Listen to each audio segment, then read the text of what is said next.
Bonjour à toutes et à tous, on fait cette émission éducative aujourd'hui sur un thème assez intéressant. Ça faisait quelques semaines que j'attendais que les utilisateurs le choisissent et c'est vrai que dès la semaine dernière je vous avais un petit peu spoilé, mais je pensais sincèrement que ce thème allait être choisi.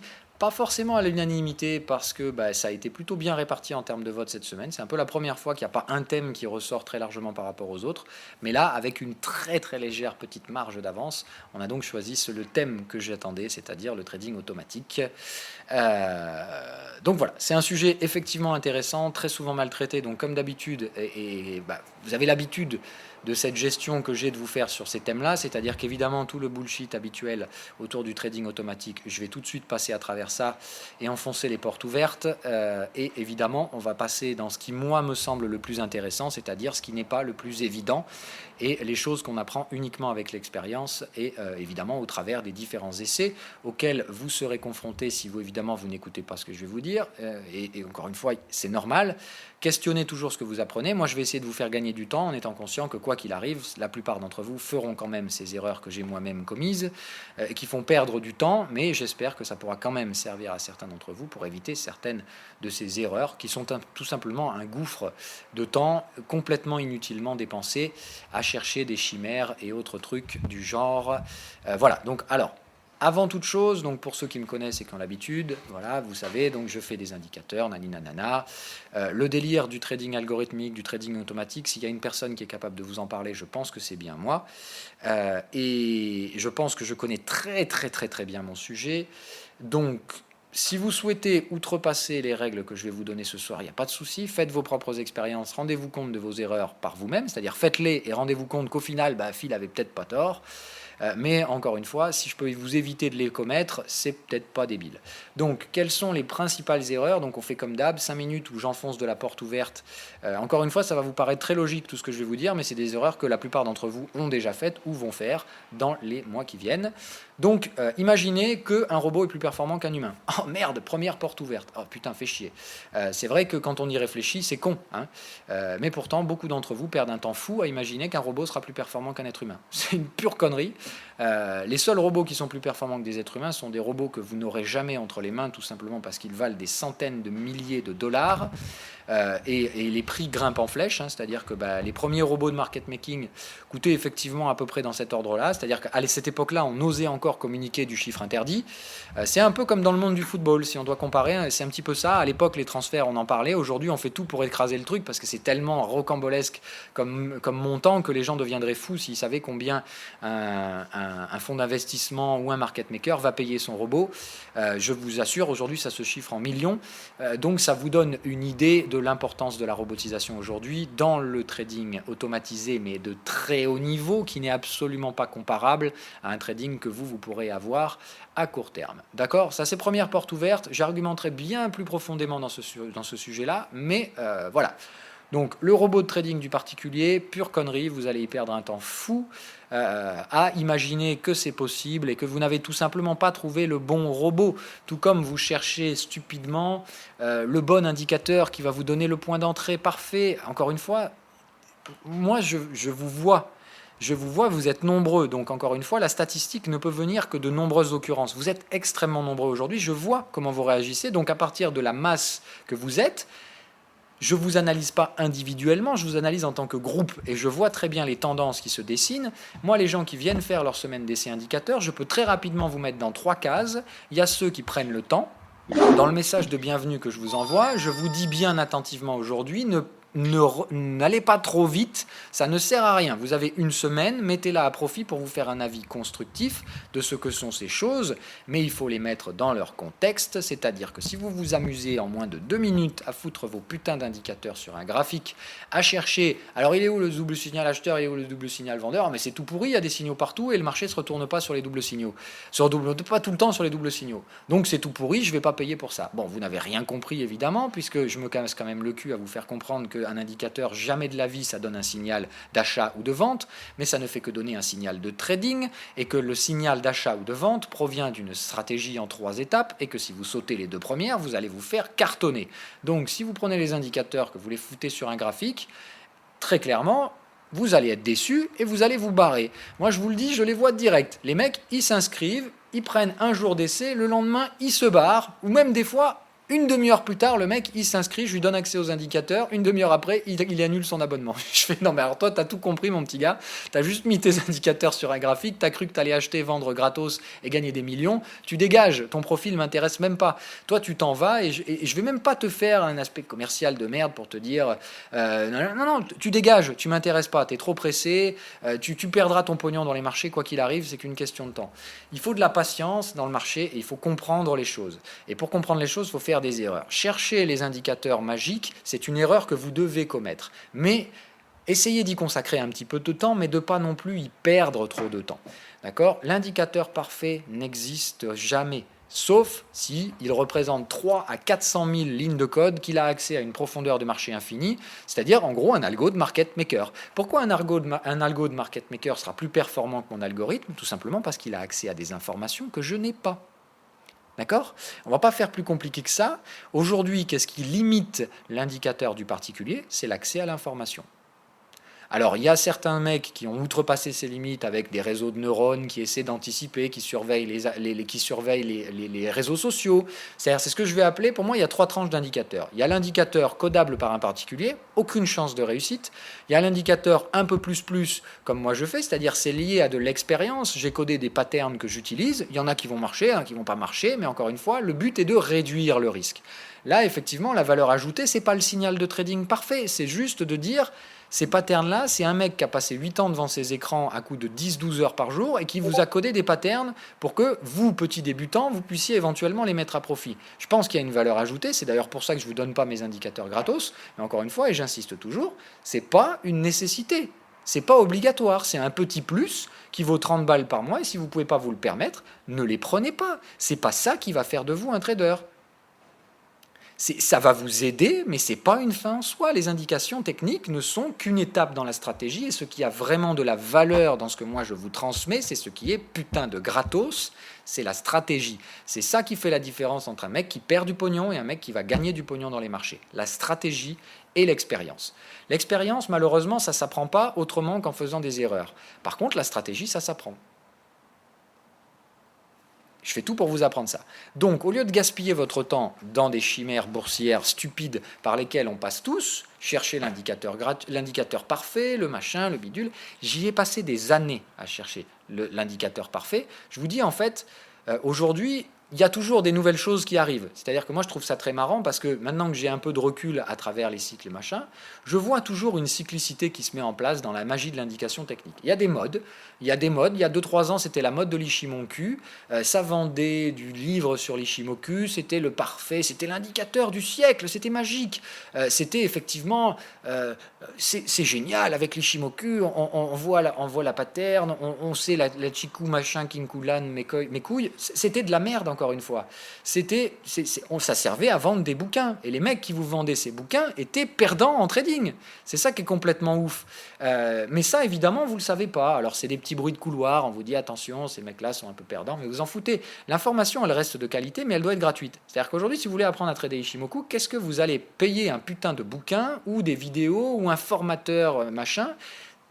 Il y a des mecs qui savent trader Ishimoku qui vont vous expliquer ça gratos. Pourquoi vous allez payer pour cette merde? Ça ne sert à rien, c'est un effet de mode stupide. À l'époque, ça vendait du bouquin. Je ne sais pas combien le mec s'est fait en vendant ses bouquins. Alors, ils ont été plusieurs, ça a été une petite mode. Alors, il y avait les vendeurs de formation Ishimoku, il y avait les vendeurs de bouquins Ishimoku. Voilà, c'était un marché à couillons à qui voulait bien payer ce prix-là. Je ne donnerai pas de nom, mais bon, voilà, ceux qui sont là et qui ont connu l'époque Ishimoku, les noms vous les connaissez, mais moi je ne suis pas une balance et ça ne m'intéresse pas. Ce qui m'intéresse, c'est que vous compreniez la leçon de ce truc-là. Ce qui s'est produit à l'époque sur l'Ishimoku se produira demain avec autre chose. Là, par exemple, il y a eu dernièrement la mode de l'Elliott Wave. C'était une putain de mode. Et alors évidemment, on vous vend de l'indicateur détecteur d'Elliott Wave, on vous vend du machin, on vous vend des formations Elliott Wave, c'est la même merde. C'est toujours la même chose qui se vend avec ce qui est à la mode à ce moment-là. C'est la hype de la formation pour attraper du gogo. On voit ce qui marche à ce moment-là et on vous le vend à qui veut bien le payer. Voilà. Moi, je vous ai fait une vidéo sur Elliott Wave. Je pense que je vous ai donné dedans l'essentiel que vous avez à connaître. Vous pouvez approfondir un petit peu si vous voulez. Moi, je vous ai donné ça pour 0, gratos. Pourquoi vous voulez aller payer un bouquin sur l'Elliott Wave? Pourquoi vous voulez aller payer une formation sur Elliott Wave quand ce que je vous ai donné est d'aussi bonne qualité, voire même meilleur, et c'est gratos. Voilà. Moi, je ne vous ai pas bullshité pendant 4 heures, je ne vous ai pas fait un PDF de 180 pages sur l'Elliott Wave, je vous ai fait 1 heure de vidéo où, si vous la regardez, il faut peut-être la regarder 2-3 fois, mais derrière, vous connaissez l'essentiel de ce qu'il faut sur l'Elliott Wave. Je vous ai dit, il ne faut pas chercher à faire compliqué, il faut comprendre le système de la tendance, le système de la consolidation, comprendre que la tendance, elle peut être plus complexe que ce qu'on imagine avec les décomptes de vagues étendues, et que la consolidation, il ne faut pas chercher à comprendre. Je vous ai résumé Elliott Wave en 10 secondes là. Maintenant, il faut apprendre les patterns, mais c'est tout. Si vous perdez votre temps à essayer de comprendre les structures complexes de consolidation, vous perdez un temps fou pour rien. Ça n'a aucune valeur, tout simplement parce que l'énergie que vous allez y dépenser sera perdue par rapport au gain que ça peut procurer de comprendre les consolidations héliotistes. En héliotisme, on ne cherche pas à comprendre quand ça consolide parce que c'est trop complexe et qu'on y perd son temps. Et encore une fois, risque, ratio, rendement. Vous perdez un temps fou pour un rendement qui ne vaut pas ce temps, donc ne perdez pas le temps. Maintenant, on continue.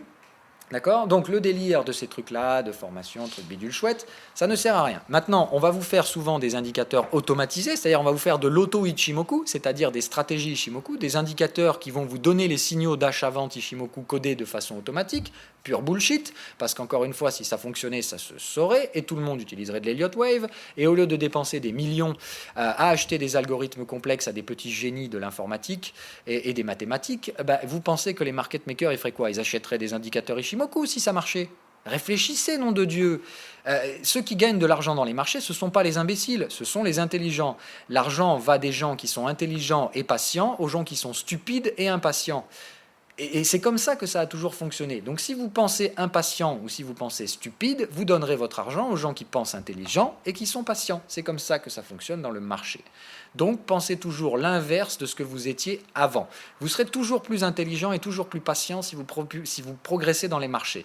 Avec l'expérience, vous deviendrez de plus en plus intelligent et de plus en plus patient. Et vous vous rendrez compte que ce que vous étiez avant, c'est ce que vous mangez aujourd'hui. Mais encore une fois, ce processus, vous pouvez très légèrement l'accélérer en vous rendant compte assez rapidement que tous ces raisonnements simplistes ne mènent nulle part. Et tout simplement, plus c'est simple, plus c'est accessible, plus c'est bullshit. Donc l'indicateur automatique, la stratégie automatique, le trading automatique, à 20-30 euros l'indicateur, le machin, même 200-300 euros l'indicateur, encore une fois, ça ne vaut rien. Ça ne vaut que dalle, parce qu'un indicateur seul ne vous donnera jamais un putain de signal de trading s'il n'y a pas une stratégie qui va avec. Et la plupart du temps, ces mecs vous vendent juste du rêve, ils jouent sur vos faiblesses à la recherche de simplicité. À partir du moment où un mec vous vend un truc simple, si l'argument commercial, c'est la simplicité, le signal est simple, le signal est facile à lire, c'est facile à trader. Bullshit, vous me dégagez tout ça, c'est du pognon perdu. Alors, soit vous voulez perdre votre pognon pour faire ces erreurs et vous en rendre compte par vous-même, soit vous comprenez ce que je vous dis et que tout ce que vous allez dépenser dans de l'indication simple, de la facilité, de la stratégie clé en main, c'est de la merde. Voilà, c'est juste de la merde et vous allez perdre votre pognon. Donc, faites-le si vous voulez. Moi, je vous ai averti. C'est pas la première fois que je vous avertis là-dedans. Donc, le trading automatique, en fait, il n'y a pas 50 façons de voir la chose. C'est juste pas possible. Ça vous est pas abordable pour la raison toute simple que les seuls algorithmes qui tradent automatiquement et qui sont réellement gagnants sur le long terme sont des algorithmes que vous ne pourrez jamais vous payer et que les gens qui sont capables de faire ces algorithmes les vendent très cher parce que ça vaut très cher. Et c'est comme ça. D'accord ? Maintenant, on va rentrer un peu plus loin dans le vif du sujet. Là, je viens de vous envoyer un peu les portes, je viens de fracasser de la porte ouverte, mais encore une fois, c'est d'une logique implacable ce que je vous dis. Mais les gens font quand même le contraire. C'est-à-dire que malgré tout, je suis quand même effaré de voir que depuis le temps qu'il y a des gens qui codent des indicateurs hors de prix, depuis le temps qu'il y a des gens qui vous vendent des stratégies simples à 3 règles, à 3 machins, il y a toujours des cons pour les acheter. Et malheureusement, c'est le cas. Alors effectivement, la vidéo bug, je vous la remets. Donc allez, on reprend sur le délire de... On continue. Donc après ce petit quart d'heure d'introduction, comme je vous ai dit, enfoncement de porte ouverte, on va rentrer un peu plus dans le détail et dans l'argumentaire. Donc la vraie question, pourquoi le trading algorithmique de particulier ne fonctionne pas? On va rentrer vraiment dans le vif du sujet, c'est-à-dire que ce que je vais vous faire, je vais vous montrer comment fonctionne un algorithme de trading. La plupart de ce qu'on va vous vendre, hein, c'est-à-dire les marketplaces de merde, on va aller le voir, hein, par exemple ici, si vous allez dans le marketplace de ce bidule-là, on va le faire, commencer déjà, ah oui, insert, non, indicator, voilà, ici par exemple, vous avez tous les trucs, voilà. Bottom top signal toolkit, voilà, indicateur hein, qui vous donne du signal, achat-vente, achat-vente. Ça, je peux vous dire comment ça fonctionne, tout simplement, bah, c'est un truc, ils vous vendent ça à 129 $ par mois, leur code, il doit faire 1/10 de la taille de mon code à moi. C'est-à-dire qu'en gros, bah, ils vous prennent pour des teubés. Si vous êtes prêt à payer 129 $ par mois, bah, ils vont l'accepter, ils vont pas vous dire non. Voilà, moi je pense que je vous vole pas étant donné le travail que ça représente, mais encore une fois, je vous l'ai dit, c'est pas une nécessité. Si vous n'avez pas les indicateurs, ça vous empêchera pas de devenir trader. C'est une petite aide à la décision si vous avez les moyens de vous le permettre. Point barre. Et moi, je préfère pas détourner le truc et vous vendre du rêve et compagnie. Ça, c'est l'apanage de ceux qui vivent de leur vente d'indicateurs. Et moi, c'est clairement pas mon cas. J'ai pas besoin de vous pour manger demain, clairement, hein, on va pas se mentir. Donc voilà, tous ces trucs-là, c'est un peu le délire. Voilà, l'algorithme là, le processus de décision va être très simple, d'accord? Va être très très très simpliste, c'est-à-dire, alors encore une fois, je vais mettre la vidéo en pause 2 secondes pour le replay, pour éviter encore une fois de faire des bêtises, parce qu'on m'a dit d'être prudent à ce niveau-là. Hop, voilà, on va remettre. Donc sans me spoiler complètement, alors évidemment, amusez-vous, faites tout de suite un print screen, vous avez le code .indicators. Bravo, vous pouvez être applaudi. Voilà, alors il s'agit d'un code, vous voyez la largeur ici du truc, hein, c'est-à-dire que le code, là, moi je fais pas de l'économie, enfin je fais dans l'économie de ligne. C'est-à-dire que là, le code en version code simplifié, c'est-à-dire que TradingView, c'est une plateforme qui simplifie le code. Ça prend à peu près 400-500 lignes. Et autant vous dire que les lignes, je vous dis, je ne fais pas de retour à la ligne après 2-3 trucs. Voilà à quoi ressemble une des conditions pour générer un breakout. D'accord? C'est juste pour vous dire le truc. Alors vous n'y comprendrez rien, il n'y a que moi qui peux comprendre, et même moi, des fois, je me perds dans mes codes tellement c'est compliqué. Mais c'est pour voir le truc. Voilà. Ça, par exemple, c'est une des patterns de breakout. Regardez le nombre de conditions. Il faut par exemple que C1 égale -2, C3 égale -3, P1 soit inférieur à S1, P3 inférieur à S3, P1 inférieur à MA200, P1 supérieur à P3, P2 supérieur à P4, C inférieur au minimum entre la MA et la MA50. Il faut que le max entre la BBH 50 périodes et la BBH X, qui est la XBBH, qui est une BBH très étendue, soit supérieur à la MA descend, et il faut que le true range soit supérieur à 2 fois le TR moyen 50 périodes et que la durée du dernier cycle intrinsèque soit inférieure à 15 bars. Bravo les mecs, voilà une pattern. C'est là où je vous dis encore une fois, déjà quand je dois débugger les indicateurs, moi-même j'ai envie de pleurer, j'y passe des heures, et c'est surtout, voilà la complexité d'une pattern. Quand je vous l'ai dit, je ne suis pas au même niveau de ce que vous pouvez avoir sur les merdes qu'on vous vend, parfois même 130 $ l'unité. Oui, je suis complètement baisé les gars, mais autant une fois, je préfère vous le dire, pour moi, la manière conventionnelle, elle marche pas. Parce que tout simplement, j'ai essayé. Donc je peux vous dire, ça marche pas. Sinon, ça se saurait. Donc voilà, là c'était juste pour vous montrer le délire. Et ça, c'est une des patterns de déclenchement de breakout. Comptez-les, il y en a plus de 40. Donc, encore une fois, ça ne veut pas dire que moi j'ai trouvé la solution miracle, ça veut juste dire que moi j'ai compris que de toute façon la manière conventionnelle elle ne fonctionnait pas, et que j'allais pas fonctionner comme tout le monde. À partir de là, ça ne veut pas dire que ma fonction à moi elle est magique, ça veut juste dire que j'ai compris que la fonction standard ne servait à rien. Ok? Maintenant, je vais vous montrer à quoi ressemble un indicateur standard. On va faire un new et on va chercher les scripts. Voilà, par exemple, Bollinger Band Strategy. Ça vous vend du rêve, ça. Alors, il faut être conscient que les mecs qui vont vous vendre une stratégie Bollinger Band vont quand même ajouter quelques conditions. Parce que quitte à vous vendre de la merde à 30 ou 40 balles par mois, il faut quand même qu'il y ait un petit peu de valeur ajoutée. Donc, on va aller un petit peu plus loin que de vous dire quand la Bollinger croise le prix ou de ceci, cela. On va quand même agrémenter un peu la merde. Mais on va quand même vous la vendre cher, et puis après, libre à vous d'être assez stupide pour payer quelque chose qui n'a absolument aucune valeur. Hein. En fait, vous êtes tous codeurs malgré vous. La seule chose, c'est qu'il faut comprendre comment ça marche. C'est pas très compliqué. C'est vraiment pas compliqué. En plus, la version TradingView, c'est du code simplifié. Ça prend très vite. Moi, j'ai jamais codé de ma vie. Qu'on soit clair, j'ai des facilités d'apprentissage qui fait que j'apprends les choses plus vite que les gens. Mais encore une fois, j'ai jamais été codeur. Mon métier, c'est pas du tout informaticien. Et il m'a pas fallu très longtemps pour apprendre les codes de trading. C'est vraiment de la logique pure et dure. Ça, c'est accessible à tout le monde. Donc, en fait, vous, demain, si vous n'arrivez pas à gagner en trading, mais que vous voulez gagner un peu d'argent et que vous êtes prêt à arnaquer des gens, apprenez à coder des indicateurs, vendez-les bien cher, et vous verrez bien si vous arrivez à attraper des conos prêts à payer ce prix-là. Après, c'est un autre métier. Moi, je lui ai dit ce que je pense. Et encore une fois, c'est une pure vue de l'esprit. Hein. Moi, ce que j'ai fait, c'est une vue de mon esprit. Certains vont dire, voilà, mais c'est trop compliqué, il n'y a pas besoin de se faire chier avec les indicateurs, il faut que ça reste simple. Voilà, c'est un argument. Moi, je pense que ce qui est simple, ça ne fonctionne pas. Par contre, ce qui est compliqué, ce qui est trop compliqué ne sert pas non plus. Moi, mes patterns, elles sont un peu compliquées, mais ce qui amène de la complexité dans mon indicateur et qui fait 500 lignes, c'est parce qu'il y a beaucoup de patterns. D'accord? Mais une pattern, moi, elle ne fait pas 50 conditions. Elle va faire entre 5 et 10 conditions, mais il y a beaucoup de patterns, parce que c'est tout ce que j'ai appris de mon expérience. Moi, ce que j'ai fait, c'est que j'ai mis mon expérience dans un indicateur pour qu'il m'aide. En fait, moi, je peux être biaisé. D'accord? C'est-à-dire que très rapidement, moi, je peux avoir un biais acheteur, vendeur, peu importe, ça dépend de mon sentiment. Comme tout le monde, je suis un être humain, et mon esprit peut tout simplement altérer mon jugement. C'est normal, c'est comme tout le monde. Non, mon écran ne frise pas, d'accord. Et voilà, je peux être altéré. Donc ce que j'ai fait, c'est que j'ai codé les patterns qui sont facilement identifiables, qui ont des critères assez spécifiques. Je les ai codés. Ça m'a pris un temps fou, parce que des patterns, j'en ai énormément. Mais voilà, le résultat, il est là. 4 ans après, il y a à peu près 400 ou 500 patterns qui sont codés là-dedans. Alors à l'achat et à la vente, hein, donc il y en a 250 à l'achat, 250 à la vente à peu près. J'en rajoute, j'en enlève, en fonction d'eux. D'accord? Mais c'est ça. C'est ça, moi, ma valeur ajoutée dans les indicateurs. Et je ne vous vends pas ça 200 balles. Je pourrais le faire, encore une fois, me dire, bon, bah ok, le prix moyen de vente d'un indicateur aujourd'hui, c'est 50 €, j'en vends 2, 100 balles par mois. Allez, zou, on y va. Encore une fois, vous seriez peut-être 4 fois moins nombreux à les utiliser, mais je les vendrais 4 fois plus cher. Donc, si je faisais ça dans une logique d'argent, effectivement, moi, j'aurais beaucoup plus d'intérêt à me positionner sur un marché beaucoup plus cher, avec beaucoup moins d'utilisateurs, et ce n'est pas le choix que je fais. Moi, le choix que j'ai fait, c'est basique. Je me suis dit, je vais voir ce que représente le marché. Je vous dis franchement ce que j'ai fait, hein, c'est pas compliqué. Moi, j'ai vraiment fait ça.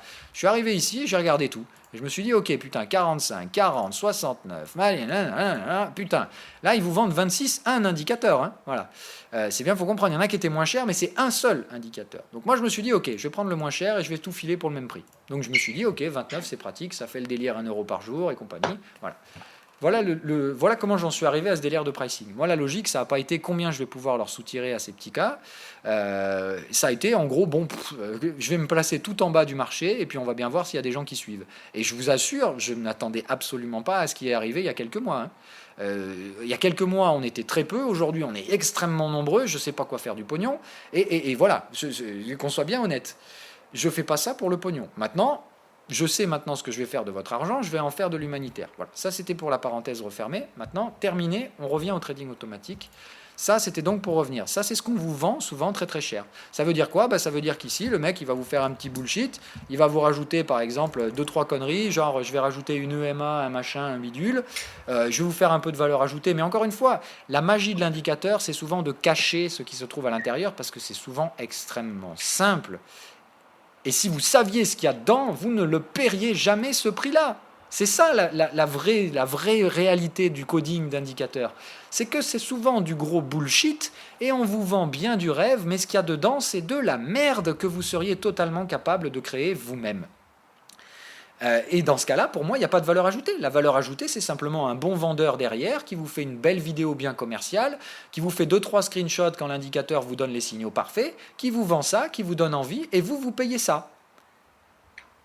Mais généralement, alors vous avez encore ceux qui vont vous les louer, et je trouve déjà ça pas mal, parce que vous le louez, au moins vous ne vous faites pas trop enculer. Si vous le faites louer 30 balles par mois, je veux dire, vous essayez, vous payez 30 balles, ça ne vous plaît pas, vous avez perdu 30 €. Cela, à la limite, je peux comprendre. C'est d'ailleurs le positionnement que je vous fais moi. Et moi, en plus, je vous laisse essayer pendant une semaine. Ce n'est pas le cas de tout le monde. La plupart, c'est tu viens, tu payes, et si tu n'es pas content, tu t'en vas. Mais tu auras quand même payé. Voilà. Mais il faut quand même vous rendre compte d'un truc, la plupart des indicateurs, on va vous faire payer l'indicateur au comptant. C'est-à-dire que des fois, on va vous laisser, il y en a certains qui vont vous laisser essayer l'indicateur. Dans ce cas-là, pas de souci. Moi, je vous dis toujours, quand c'est gratuit, allez-y. On ne perd jamais quand c'est gratos. Donc, tous les indicateurs pour lesquels vous avez une semaine d'essai, ou un essai gratuit en démo, ou un truc comme ça, allez-y. Moi, encore une fois, il n'y a pas de problème. Tout ce que vous pouvez perdre dans ce truc-là, c'est du temps. Mais tant que vous ne perdez pas d'argent, ça me va. Si vous n'allez pas chez les arnaqueurs, je suis déjà très heureux, ça veut dire que vous aurez compris le message que je vous transmets ici. Moi, je veux juste une chose, pas que vous preniez mes indicateurs, je m'en branle. Ce qui m'importe, c'est que vous n'alliez pas donner votre pognon à ceux qui vont vous le piquer de manière très sale. Et eux, encore une fois, ils s'en foutent. Et comme pour la plupart, ils ne gagnent pas d'argent par le trading, ils sont bien contents de rafler votre mise tous les mois via les indicateurs. Et ça, évidemment, ça leur fait une source de revenus régulière qui est très appréciable quand on a une volatilité affreuse dans son trading. Quand on est un mauvais trader, c'est génial d'avoir des indicateurs à côté parce que ça permet de gagner du pognon tout le temps et de se garantir un petit revenu minimum. La vente d'indicateurs, c'est un putain de business. Voilà, il faut que vous compreniez ça. Quand il s'agit des indicateurs de particuliers, c'est un tout autre business. Et je vous dis, il n'y a pas de juste milieu en réalité. C'est soit l'indicateur à gogo, où on vend un indicateur souvent très simpliste à une très faible valeur ajoutée, et après, c'est que l'imagination du mec qui va vous le vendre, qui va dire « Ah, moi je pense que ça vaut 120 euros, et qui veut bien le payer ce prix-là, bah, va le payer ce prix-là. » Mais ça ne vaut pas plus qu'un indicateur à 30 euros, ça ne vaut pas plus la plupart du temps qu'un indicateur qui vaut 0. Hein, et ça, c'est la réalité. Maintenant, l'autre bout du marché, là où réellement le trading algorithmique a une avancée technologique et est productrice de plus-value, c'est au niveau market making. Et là, on va rentrer dans le vif du sujet. Ça, il n'y a que moi ou un trader professionnel qui a travaillé en banque qui pourra vous le donner. Et des gens qui auront vu ces algorithmes, ou les gens qui codent carrément ces algorithmes, autant vous dire, ils ne sont pas nombreux. Donc, qui sont ces petits génies? Voilà. Alors ça, normalement, ceux qui m'écoutent, vous le savez déjà, je vous l'ai déjà dit, ce sont des petits génies qui sont recrutés généralement en sortie d'écoles de mathématiques très très avancées, c'est ce qu'on appelle donc des génies des maths. Généralement, en plus, on recherche des profils typiques Asperger mathématiques, c'est-à-dire des génies des maths qui sont complètement associables, mais qui ont le génie de la mathématique. En fait, on recherche ces mecs-là, soit génie mathématique, soit génie statistique, et tout simplement ce qu'on va faire derrière, c'est que ces mecs-là, on va les mettre en compétition, et on va dire on achètera le plus performant. Voilà comment ça fonctionne. C'est-à-dire qu'en fait, ces mecs-là, on les fout ensemble, on les fout dans une pièce, on leur dit « Ok les gars, bossez. Foutez-vous à sueur et à sang, celui qui remporte le marché prend 2 millions. » Voilà comment ça fonctionne. C'est aussi simple que ça. On les fout ensemble, on les fout en concurrence, les mecs sont tous des génies, mais on va choper le génie du génie. Les autres vont tous perdre. Les autres, ils vont juste perdre 2-3 mois à avoir codé un truc. C'est pas grave. Encore une fois, ces gens-là sont des geeks, ils prennent plaisir à faire ça. Mais on leur dit, voilà, la grosse carotte, c'est le gagnant prend 2 millions. Voilà. Mais encore une fois, un Asperger, il n'en a rien à foutre de gagner 2 millions. Hein. Un Asperger, il va juste prendre du plaisir à comprendre comment fonctionne le truc, à coder et à essayer de foutre une intelligence complètement incompréhensible à la plupart des gens dans quelque chose qui va créer comme son bébé. Et derrière, s'il gagne, il va gagner 2 millions. Cool, le mec va être milliardaire, enfin va être millionnaire, et puis derrière, il ne saura pas quoi faire de son pognon parce qu'encore une fois, un Asperger, c'est pas du tout un mec qui est dans un système de consommation et compagnie. Il est dans sa passion, il est dans son petit monde, et tout ce qui va l'intéresser, ça va être de s'acheter des supercalculateurs ou des trucs comme ça. Donc c'est bien, il aura 2 millions pour s'acheter un supercalculateur. La réalité, c'est que derrière, qu'est-ce qui se passe? La banque, elle a non seulement pris la crème de la crème de la crème de la crème, mais encore une fois, elle se base sur une seule chose, la rentabilité sur un marché réel. Et là, on va arriver sur un truc complètement fou que la plupart d'entre vous ne connaissent pas. C'est-à-dire qu'en fait, quand vous testez un robot, vous faites quoi? Je vous pose la question, je connais la réponse, hein, mais vous faites quoi quand vous voulez tester la rentabilité d'un robot? Vous faites ce qu'on appelle un backtest. D'accord? Il n'y a aucun backtest au monde qui teste des marchés de façon réelle, dans des conditions vraiment réelles, sauf les robots de market making, c'est-à-dire en fait les banquiers qui ont accès à la vraie liquidité. Parce que, encore une fois, non, ça n'a rien à voir avec le spread, c'est encore plus pernicieux que ça. C'est tout simplement parce qu'en fait, une banque, elle a accès à des liquidités à laquelle vous n'avez pas du tout accès, ce qui fait que elle, son backtest n'est pas du tout le même que le vôtre. Elle le teste sur la donnée réelle, c'est-à-dire la donnée à laquelle elle a exécuté les ordres des clients. Pas la donnée fictive qui est affichée sur vos graphiques avec le volume, le machin, le bidule, les machins, à laquelle on va backtester sur un chandelier. Mais encore une fois, on sait très rarement ce qui s'est passé à l'intérieur du chandelier. Et quand vous avez du faux backtest, parce que, alors par exemple, il y a eu ce délire-là l'année dernière, j'ai trouvé ça absolument magique. Par exemple, voilà. Encore une fois, exemple de bullshit où tu ne peux le savoir que si tu connais comment ça fonctionne et que tu sais que le mec te vend de la merde et que c'est du pur vraiment chose. IG, l'année dernière, pas IG, Pro Real Time, l'année dernière, le grand délire Pro Real Time, ça a été le backtest au tick par tick. Mais rendez-vous compte, en gros, le backtest qu'on vous faisait avant, c'était du gros bullshit. Aujourd'hui, on va vous créer un vrai backtest qui backteste au tick par tick. Alors, maintenant, on va aller d'un côté tout simplement extrêmement réel. Si vous exportez de la donnée au tick par tick, si vous exportez une semaine de données tick par tick, ça représente à peu près 4 gigas de données. Imaginez-vous que quand vous allez demander un backtest tick par tick sur 12 ans, combien de données il faut traiter? Maintenant, réfléchissez une petite seconde, est-ce que ce traitement de données va être gratuit? Ben non, donc c'est du bullshit, il y a forcément un mensonge là-dedans, ça n'est pas un backtest tick par tick, ce n'est pas possible qu'on vous donne ça gratos, parce que ça vaut un pognon de malade de faire tourner des calculateurs pour calculer votre backtest à la con sur des milliards de données de tick. Ça n'est pas possible, il y a forcément une approximation qui est faite, et cette approximation fait toute la différence. Quand on parle d'un trading particulier et d'un backtest qu'on propose gratuitement sur une plateforme de trading, il y a forcément une approximation faite, parce qu'on ne peut pas vous laisser accéder à un tel montant de calcul gratos, ça vaut de l'argent le calcul aujourd'hui. Ça coûte très très cher l'argent, le calcul aujourd'hui. Par contre, quand il s'agit d'un robot de market making qui va gérer tous les jours entre 50 et 200 millions, ben là, effectivement, on peut se permettre de faire backtester sur du vrai tick par tick.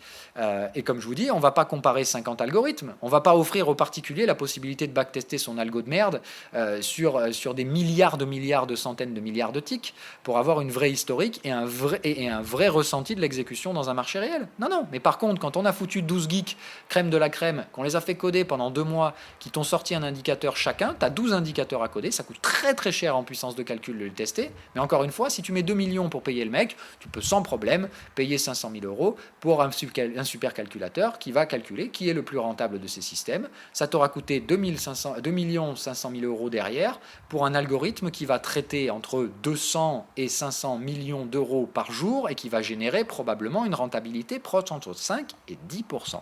Mais la différence, c'est que ces robots, quand on les backteste, on ne cherche pas celui qui gagne le plus, on cherche celui qui a le bêta le plus faible, la volatilité la plus faible, le drawdown le plus faible. Pourquoi ? Parce que ce qu'on veut en banque, ce n'est pas des gros gains. Ce qu'on veut en banque, c'est de la régularité. Pourquoi, s'il vous plaît, messieurs? J'aimerais une bonne réponse. Si vous avez compris ce que moi j'essaie de vous transmettre depuis des mois, vous devriez comprendre pourquoi ça fonctionne comme ça. Ça n'a rien à voir avec le bilan. Ça n'a rien à voir avec le rendement composé. Les banques ne veulent pas un flux d'argent. Ça n'est pas pour la prévisibilité des résultats. Voilà, vous avez plus ou moins tous compris, bravo. Tout ce qui importe pour un banquier, c'est de gérer son putain de risque. D'accord? Et c'est ce que je vous ai toujours dit, un bon trader comme un bon algo, un financier ne pense que risque. Il s'en fout de combien tu gagnes, ce qui importe, c'est comment tu gères quand tu perds. Et tout ce qu'on veut, c'est un robot qui ne perd jamais. D'accord? On s'en fout qu'il gagne 15%, le robot qui d'un coup va te prendre un drawdown de 10%, parce que c'est pas possible pour un compte de client de perdre 10%. Alors qu'une gestion croissante et régulière, ça, c'est ce que veut une banque. Et je n'ai pas la certitude. Encore une fois, je ne peux pas vous dire un truc que je ne connais pas, donc c'est avec un gros bémol et je mets tout de suite une astérisque. Mais du ressenti que j'en ai, de la connaissance que j'ai du marché et de l'algorithme, généralement ces algorithmes génèrent, je pense, entre 5 et 10% annuels de gains. Mais par contre, ce qui est important, c'est que ces gains sont d'une régularité affolante, en conditions de faible liquidité, de forte liquidité, en conditions de crack, en conditions de flash crack, en conditions de tout ce que vous voulez. Eux, ils backtestent toute la donnée avec les prix auxquels ils ont réellement accès et ils ont une vraie vision du marché, ils savent réellement ce qui va se passer. Et c'est ça qui les intéresse. La notion de gestion du risque, de sécurité, c'est tout ce qu'ils veulent. Faire des gros gains, ils s'en branlent. Tout ce qui les importe, c'est d'apporter la liquidité et que cette liquidité paye les emprunts et que cette liquidité fournisse la rentabilité espérée d'une banque, c'est-à-dire une croissance de capital permanente et surtout pas de volatilité, même en période volatile. En fait, ce qu'on demande à un algorithme, c'est d'être parfait en toutes conditions. Pas de générer beaucoup de gains, mais de ne générer aucune perte en intraday. C'est-à-dire que le robot, quand il commence le matin, quand on lui a donné un ordre, il doit produire un gain, quoi qu'il arrive, quelles que soient les conditions de marché. Il doit trouver des opportunités qui génèrent des bénéfices. Et pour ça, on va lui donner accès à des informations que vous et moi n'aurons jamais.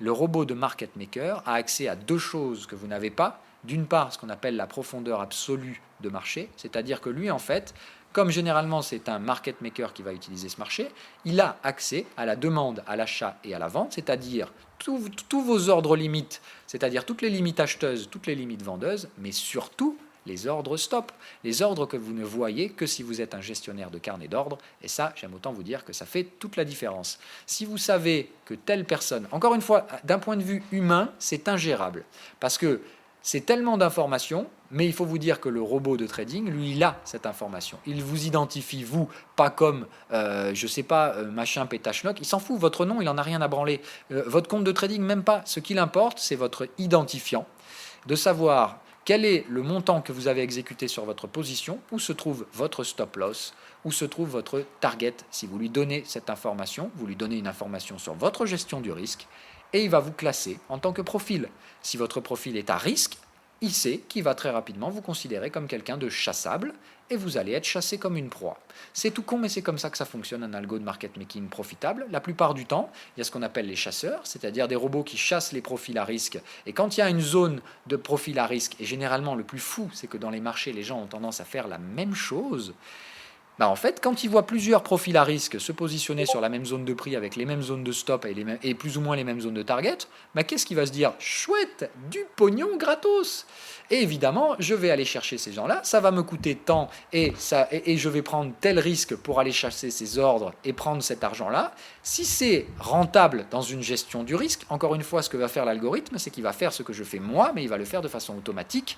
Mais pour automatiser un raisonnement humain, j'aime autant vous dire que c'est beaucoup plus complexe que la saloperie que vous aviez à l'écran tout à l'heure qui se contente de croiser des Bollinger Band avec Dieu sait quelle autre connerie comme des moyennes mobiles ou autres. Là, quelle est l'information qui est mise à profit? C'est vos faiblesses. C'est ça que ces indicateurs mettent. C'est même plus un indicateur, là, c'est un véritable robot de trading qui est là pour identifier les profils faibles et les profils facilement chassables, et il va vous chasser comme une bébête, tout simplement. Ça, c'est ce qu'on appelle les algos prédateurs, mais attention, il n'y a pas du tout que ça. Il y a aussi tout simplement des algos qui sont là pour assurer la liquidité. C'est-à-dire, aujourd'hui, il n'y a pas de risque à la baisse, et on va acheter. On va prendre un risque limité, on va gérer en fonction de la demande dans le carnet d'ordre, à l'achat, à la vente. Mais encore une fois, ces robots n'ont jamais d'ordre. Le seul ordre qu'ils vont avoir, la plupart du temps, de la façon dont moi je l'imagine, c'est par exemple, aujourd'hui tu ne vends pas, ou aujourd'hui tu n'achètes pas. On va borner le robot, on va lui donner une indication, aujourd'hui tu fais ci, aujourd'hui tu fais ça, et ensuite on va le laisser se démerder parce que le robot a été programmé pour gérer son risque comme vous ne pourrez jamais le faire parce que les informations auxquelles il a accès, aucun être humain n'est capable de les traiter. C'est-à-dire qu'on est à un niveau où c'est un algorithme qui va prendre la décision de la gestion du risque. C'est novateur, mais c'est extrêmement dangereux parce qu'encore une fois, les robots ont une tendance, tout comme nous, à penser de la même façon. On a déjà vu, dans le passé, à quoi ça conduisait ce genre de conneries. C'est ce qu'on appelle les flash cracks, c'est-à-dire quand tout d'un coup, ils se mettent tous à appuyer sur le bouton rouge de sortie en mode express.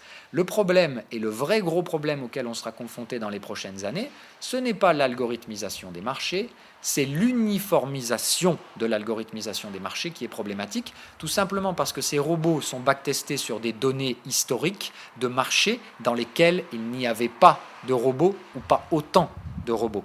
Ce qui fait qu'aujourd'hui, ces robots analysent ce qui se produit par rapport à ce qui s'est passé avec des données de marché énormes, mais ils analysent un marché d'humains, alors qu'aujourd'hui, ce sont eux qui prennent les décisions. Et malheureusement, il y a un jour où ça va coincer, c'est-à-dire qu'on va tomber dans un scénario que les robots ne connaissent pas, qu'ils vont découvrir pour la première fois. On va faire jurisprudence en termes de robotisation. Malheureusement, derrière, ça leur fera un épisode pour lequel se projeter dans le futur, mais il y aura, je pense, une jurisprudence d'un crack d'une nature qu'on ne connaît pas encore, tout simplement parce que les algorithmes vont perdre complètement le contrôle de la liquidité, parce qu'ils vont se retrouver dans un contexte de marché qu'ils ne connaissent pas par rapport à la donnée qu'ils ont connue. C'est la différence entre un être humain et un robot. Un robot va appliquer de façon stupide un mécanisme extrêmement complexe dont l'objectif est de coller à l'intelligence humaine. Mais on est, à l'heure d'aujourd'hui, très loin d'arriver à égaler une intelligence humaine. Ce qui veut dire quoi? Un être humain, au bout d'un moment, s'il n'est pas trop con, il est capable de se rendre compte qu'il va droit dans le mur. Un algorithme, il ne saura jamais. Il va s'arrêter quand on va l'arrêter. Donc, faites très attention. Je pense que le risque des algorithmes, ce n'est pas celui qu'on pense, c'est-à-dire ce n'est pas de dire un jour les algorithmes vont complètement vriller, puis ils vont se mettre à vendre le marché. Non, c'est juste qu'un jour les algorithmes ils vont se retrouver dans un contexte où ils ne pourront plus trader. Et ils vont dire stop, je ne comprends pas, je suis en mode trop de risques, je ne connais pas ce contexte de marché, je ne trade pas. Parce que vous croyez sérieusement que les mecs, quand ils jouent avec des milliards, ils ne mettent pas des boutons d'arrêt d'urgence sur les robots? Il y a des boutons d'arrêt d'urgence. Aujourd'hui, on a plein d'arrêts d'urgence dans les robots. C'est même probablement là où les structures de coding sont les plus complexes, puisque je vous rappelle encore une fois, qu'est-ce qui fait la différence entre un bon trader et un mauvais trader? Celui qui sait gérer son risque, celui qui sait gérer ses pertes, celui qui sait gérer quand ça ne se passe pas bien. Gérer quand ça se passe bien, c'est facile.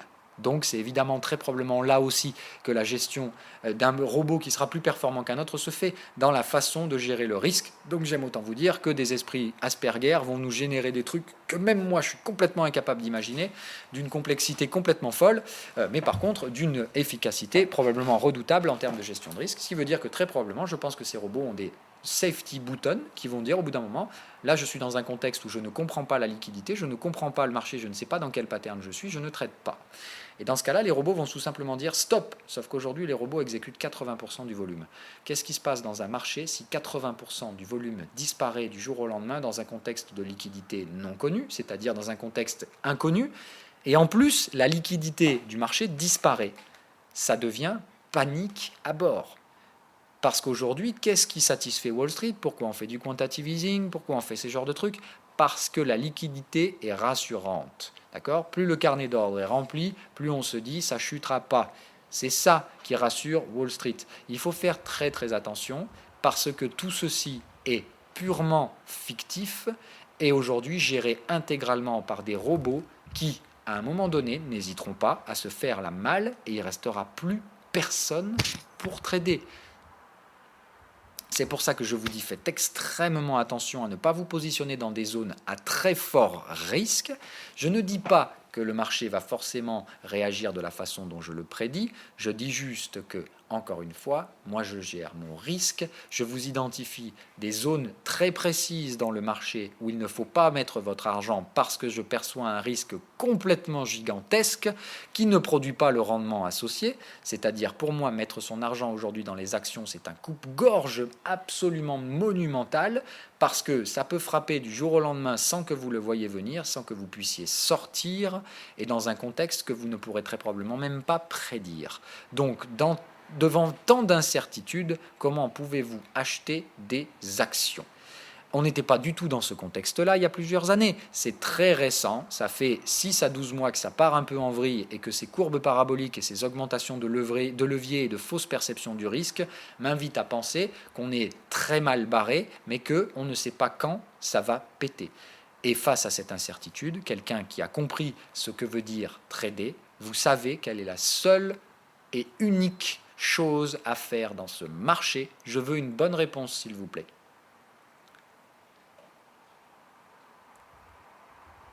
Non, la bonne réponse, ça c'est la plus simple. Rester en dehors, c'est la plus simple. Mais ce n'est pas ça. Ce n'est pas gérer son risque. Ce n'est pas attendre un signal de short. Ce n'est pas faire all-in. Ce n'est pas gérer son risque. Ce n'est pas wait and see. Je veux une réponse. La seule bonne action à faire maintenant.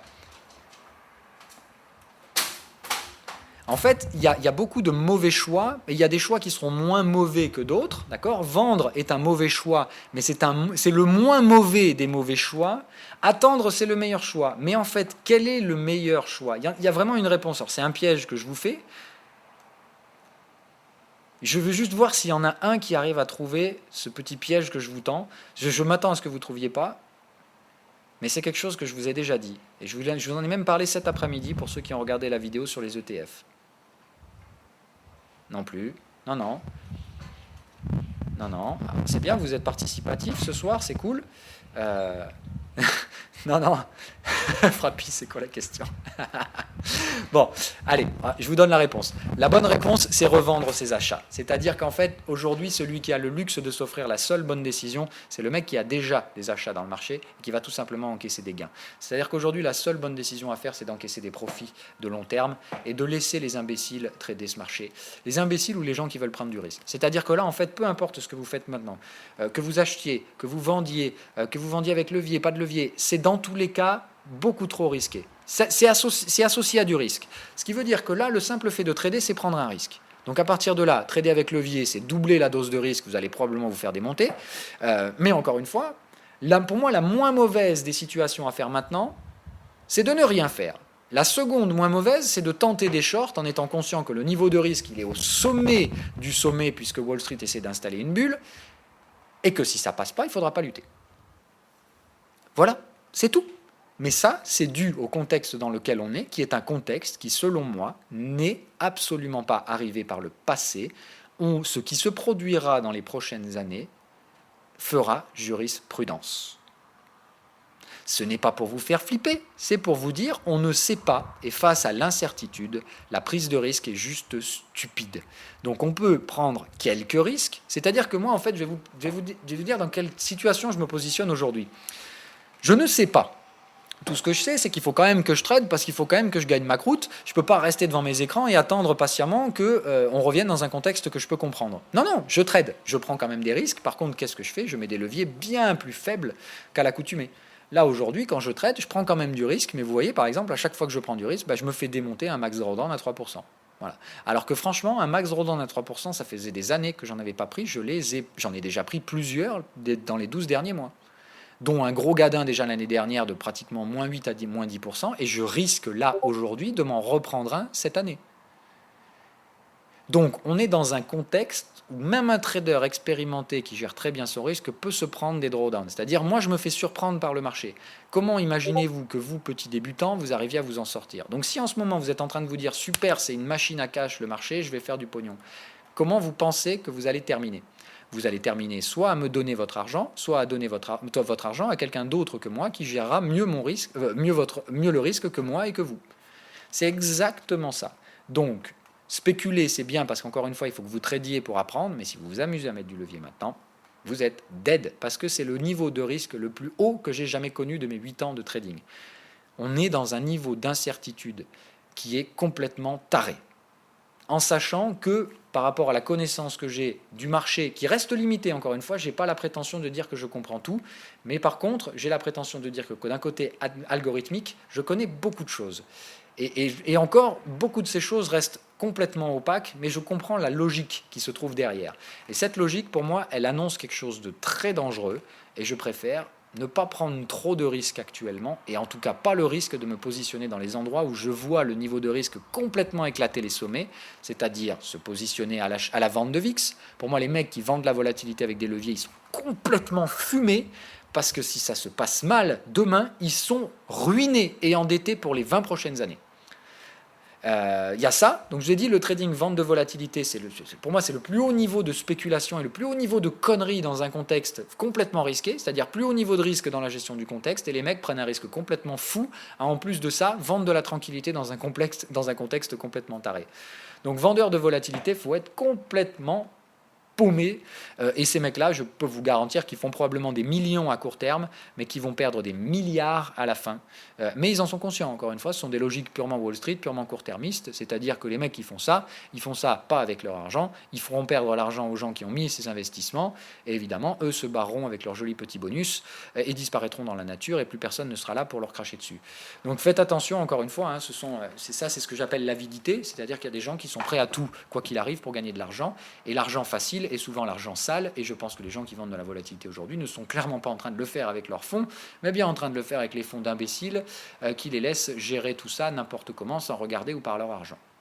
Donc la volatilité, c'est un trou noir dans lequel, si vous rentrez, vous pourrez probablement ne jamais ressortir et perdre l'intégralité de vos gains. Et si vous avez du cul de ressortir à zéro, vous serez déjà bien heureux. Je pense que c'est là qu'il y a un énorme risque de faillite en chaîne et il y a un risque systémique dans le VIX. Pour les raisons que je vous ai expliquées, parce qu'il y a un risque systémique dans le repo. C'est-à-dire qu'aujourd'hui, la spéculation, elle est alimentée par le repo, hors bilan des banques, ce qui fait que ce risque est réparti chez tout le monde sans que personne ne le voie.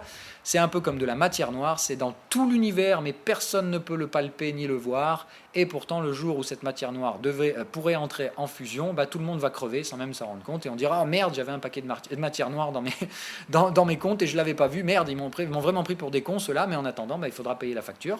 Et on verra bien si les banquiers centraux arrivent à nous trouver un nouveau bazooka monétaire pour payer ces montants astronomiques de liquidités dans lequel on va devoir se complaire parce que tout simplement on a créé de l'argent qui n'existe pas. Toujours pareil, le système de la dette, on crée de la dette et on spécule sur la dette qui n'est pas encore remboursée, donc on crée de l'argent alors que la dette n'a même pas été remboursée et on spécule sur ces dettes non remboursées. Enfin voilà, c'est du Ponzi par excellence, vous connaissez le principe des bulles de crédit, je l'espère, et évidemment on en a une sous la gueule à cause de toute la liquidité des banques centrales. Donc il y a une bulle de crédit, il y a des distorsions sur la perception du risque, il y a des prises de risque complètement folles, il y a des manipulations évidente de marché sur le dollar, donc il faut faire très très attention à ce qui est face à nous, chers auditeurs.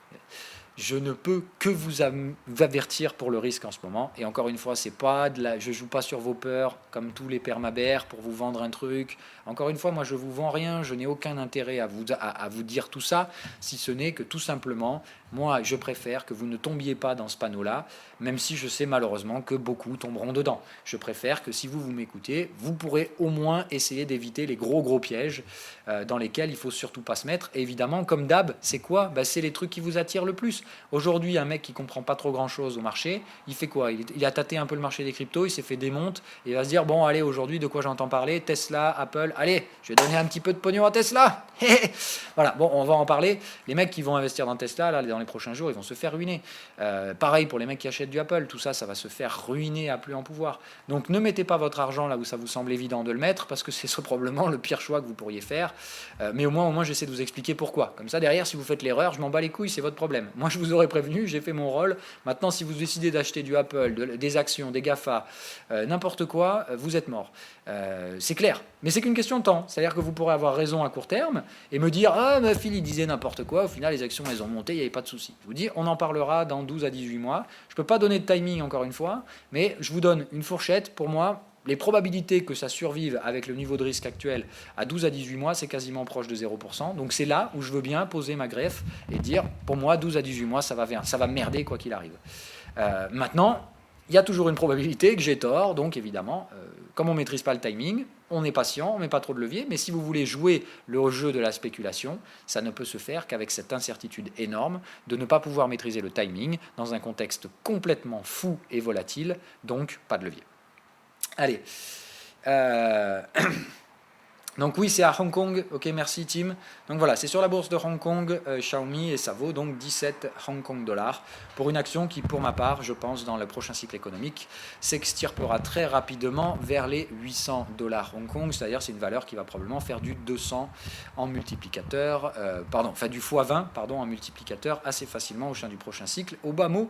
Mais encore une fois, il faudra l'acheter à bon prix. Et pour le moment, 17 Hong Kong dollars, ça me semble un peu risqué. Donc attendez de voir comment elle survivra à une récession, cette action, et si elle y survit, c'est là qu'il faudra l'acheter, même si à ce moment-là, elle vaut déjà 50 dollars.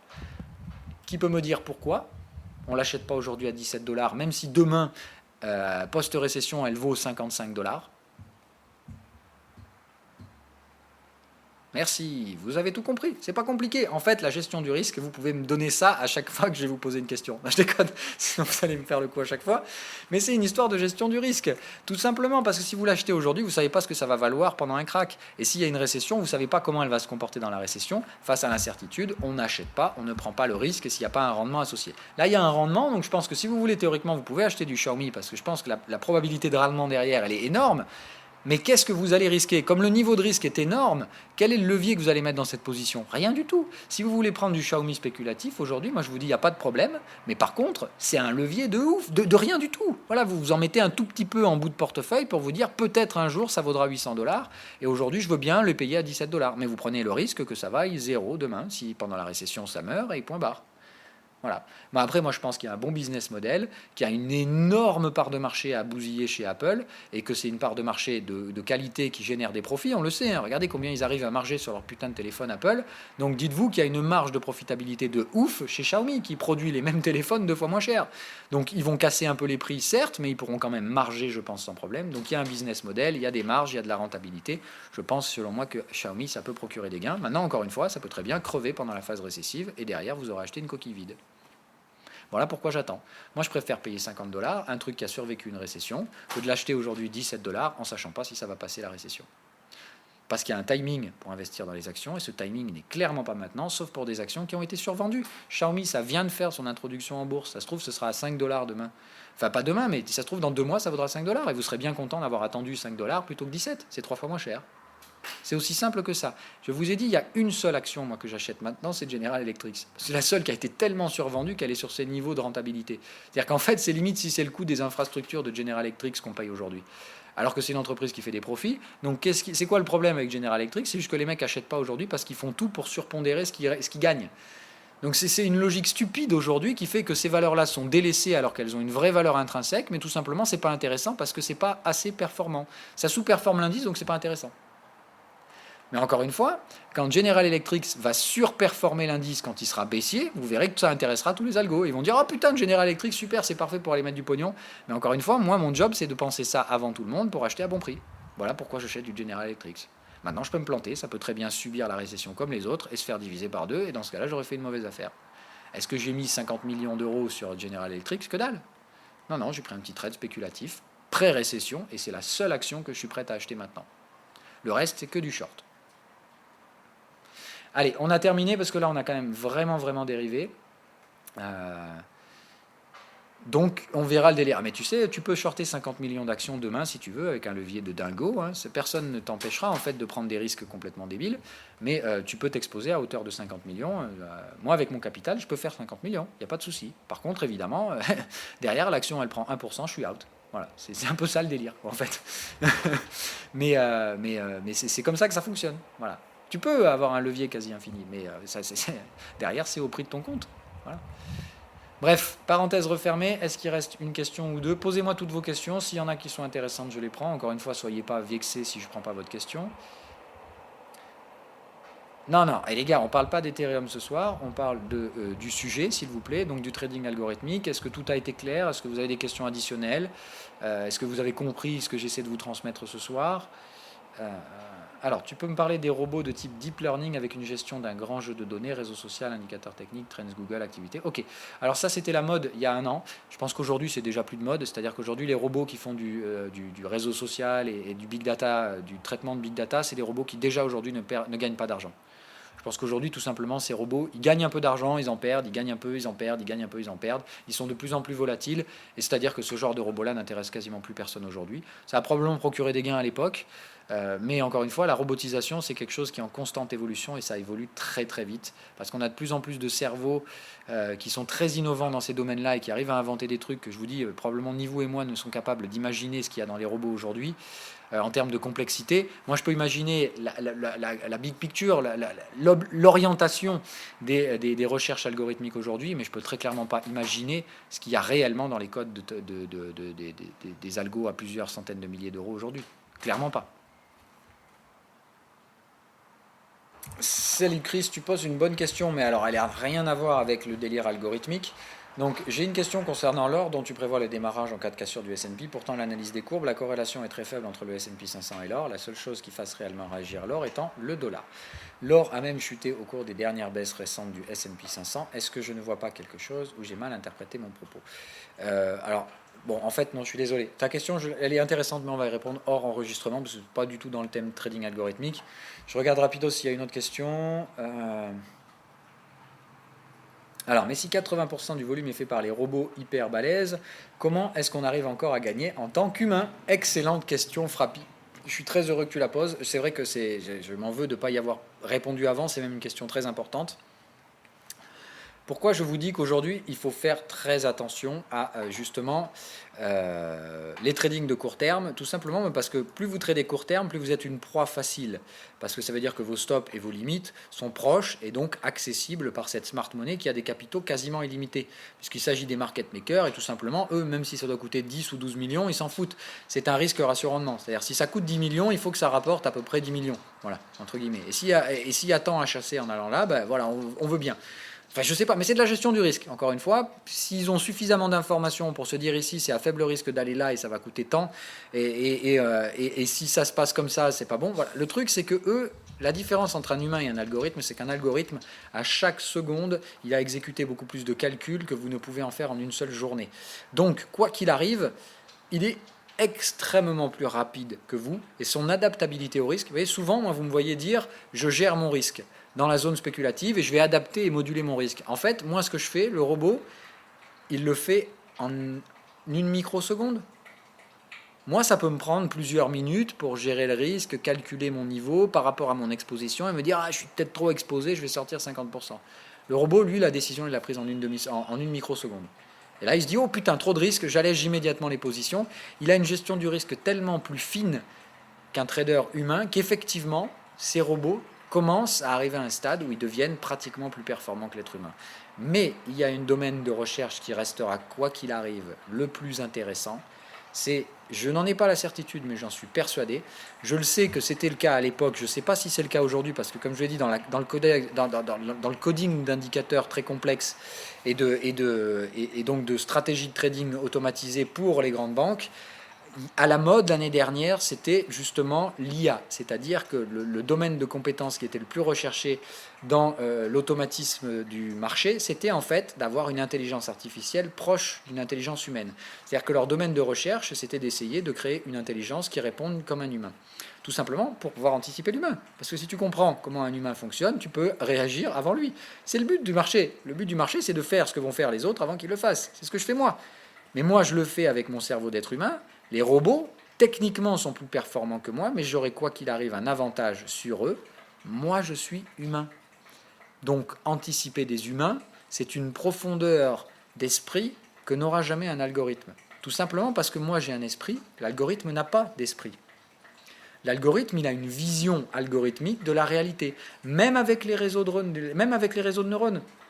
Je ne pense pas que même un réseau de neurones soit capable de penser à l'heure actuelle comme un être humain. Tout simplement parce que nous, c'est beaucoup plus conscience qu'on a.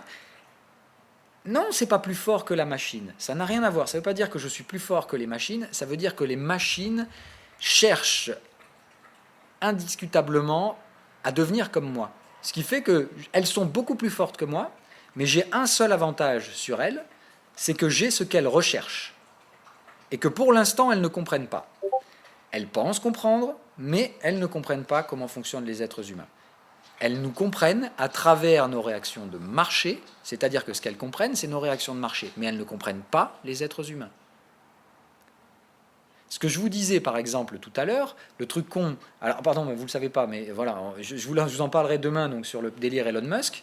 Elon Musk, par exemple, moi, je vais construire une stratégie trading à cause de la psychologie dans laquelle se trouve actuellement Elon Musk. Ça, un robot ne peut pas le faire, tout simplement parce que moi, je comprends la psychologie humaine, en tout cas une partie de la psychologie humaine étant être humain, et je pense qu'il y a une profitabilité amétrique que probablement aucun robot ne verra. Voilà.